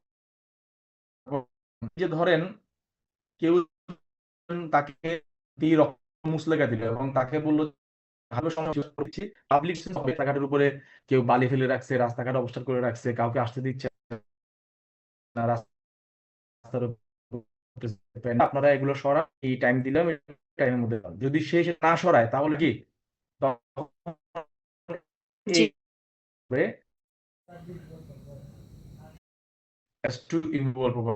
মামলা এরকম খাইছেন বা করছেন বা লয়ার যারা আছে তাদের কাছে জিজ্ঞেস করলে বুঝতে পারবেন। এটাকে বলা হয় 145। কি বলে? 145 এর মামলা। মানে হচ্ছে এই সম্পত্তি নিয়ে যখন ঝামেলা হয়, কারো কাছে যদি খতিয়ান থাকে, সে সবার আগে কি করে? এডিএম কোর্টে মামলা করে। কোথায় করে? এডিএম কোর্টে। নিষেধাজ্ঞার জন্য। এডিএম, হ্যাঁ, তখন সেখানে পুলিশ টুলিশ গিয়ে ঝামেলা টামলা করে। তো এটা নিয়ে আমি আপনাদেরকে বিস্তারিত নেক্সট ক্লাসে পড়াবো। আপাতত এখানে আজকে আমাদের পড়া রাখলাম। আমি দেখেন উপরে নিচে যাইতে পারতেছি না, ল্যাপটপের হ্যাং হয়ে গেছে। তো ইনশাল্লাহ যা আজকে পড়াই সেটা মোটামুটি বুঝছেন তো? জি স্যার। তাইলে এবার আমার সাথে বলুন তো দেখি, সমন কয়টা পারপাসে দেওয়া হয়? 2টা। সেটা কি কি? ডকুমেন্ট প্রডিউস করার জন্য আর পার্সন পার্সন হাজির হওয়ার জন্য। ভ্যাগাবন্ডকে অ্যারেস্ট করতে পারে কে? এসআই, ওসি, যে কোনো পুলিশ OC অফিসার। ওসি। তারপরে 67 ধারায় সিকিউরিটি নিয়ে কি রিলিজ করে দেওয়া যায়? জি স্যার। যায়। জি যদি যদি ওয়ারেন্টেড ডিরেকশন থাকে। কি থাকে? যদি ওয়ারেন্টেড warranted- তারপর 24 ঘন্টার বেশি আটক রাখা যাবে না। কোন ধারায় বলা স্যার আছে? 76 না সেকশন? 76 না 67?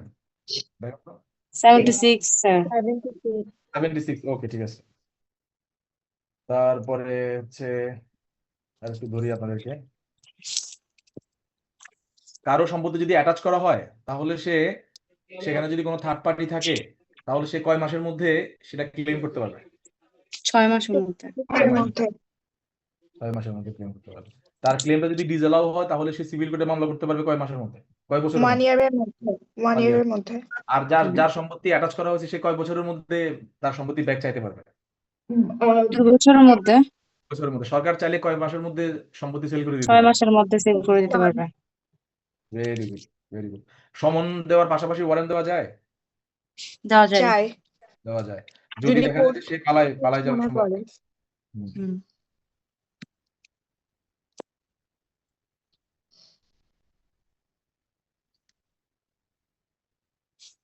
আপনারা তো দেখি সবকিছুই পারেন। আপনি তারপরে পড়াইছেন সেজন্য। হ্যাঁ, সমনের প্রাপ্তি স্বীকারপত্র মানে হচ্ছে ডুপ্লিকেট কপির উল্টা পাশে স্বাক্ষর কে করবে?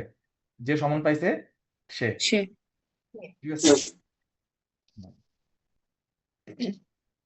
এবার একটু দেখি বলেন তো, দণ্ডবিধি 403, 406, 408, 409, 421, 424, 465, 477 ধারার অপরাধ ব্যতীত অন্য অপরাধে তদন্তের ক্ষেত্রে যদি কোনো ডকুমেন্ট লাগে সেক্ষেত্রে আদালত অথবা পুলিশের ওসি কার অনুমতি ছাড়া সেই ডকুমেন্ট আনতে পারবে না। High court division. ভেরি গুড, সুন্দর। আপনারা তো সবই পারেন দেখি। ওকে, সিআরপিসি বস হয়ে যাচ্ছেন।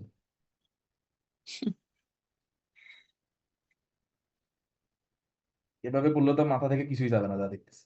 ও, বেসরকারি ব্যক্তি গ্রেপ্তার করতে পারে কোন ক্ষেত্রে? জি। বেসরকারি ব্যক্তি মানে প্রাইভেট ব্যক্তি আর কি, প্রাইভেট পার্সন। আমরা তো জানি সাধারণত অ্যারেস্ট কে করে, পুলিশ করে। তো প্রাইভেট ব্যক্তি যখন অ্যারেস্ট করে কোন কোন ক্ষেত্রে অ্যারেস্ট করতে পারে? নন বেলেবল অফেন্সের ক্ষেত্রে এন্ড কগনিজেবল অফেন্স হইতে হবে এন্ড কোনো প্রোক্লেমড অফেন্ডারকে অ্যারেস্ট করতে পারবে। গুড। আর নন কগনিজেবল অফেন্সের ক্ষেত্রে সাধারণত আমরা কগনিজেবল অফেন্সে অ্যারেস্ট করা হয়। নন কগনিজেবল অফেন্সের ক্ষেত্রে পুলিশ অ্যারেস্ট করতে পারে, সেটা কখন? সেটা যে কখন? নাম পরিচয় দিতে যদি অস্বীকার করে বা ভুলটা দেয়। হ্যাঁ, গুড, ভেরি গুড।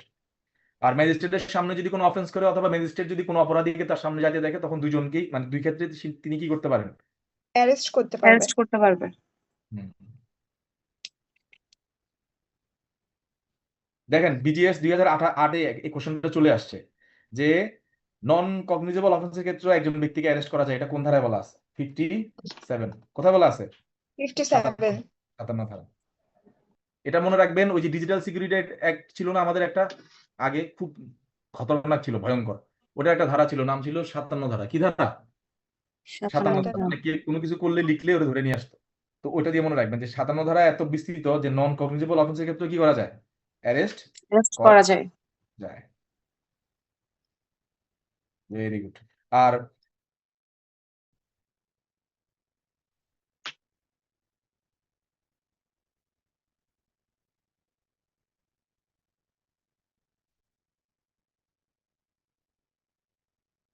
ওই যে 55-তে বলা হচ্ছে ওসি সাহেব প্রস্তুতি নিচ্ছে অথবা যে হচ্ছে জার্নাল হ্যাবিচুয়াল হচ্ছে অফে, তাকে অ্যারেস্ট করা।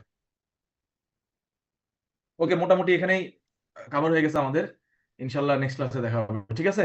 সবাই বুঝছেন তো মোটামুটি? নেক্সট ক্লাসে আমরা 141 থেকে start। ওকে, ওকে, ঠিক আছে, দেখা হবে। আসসালামু আলাইকুম। আসসালাম। আসসালামু আলাইকুম।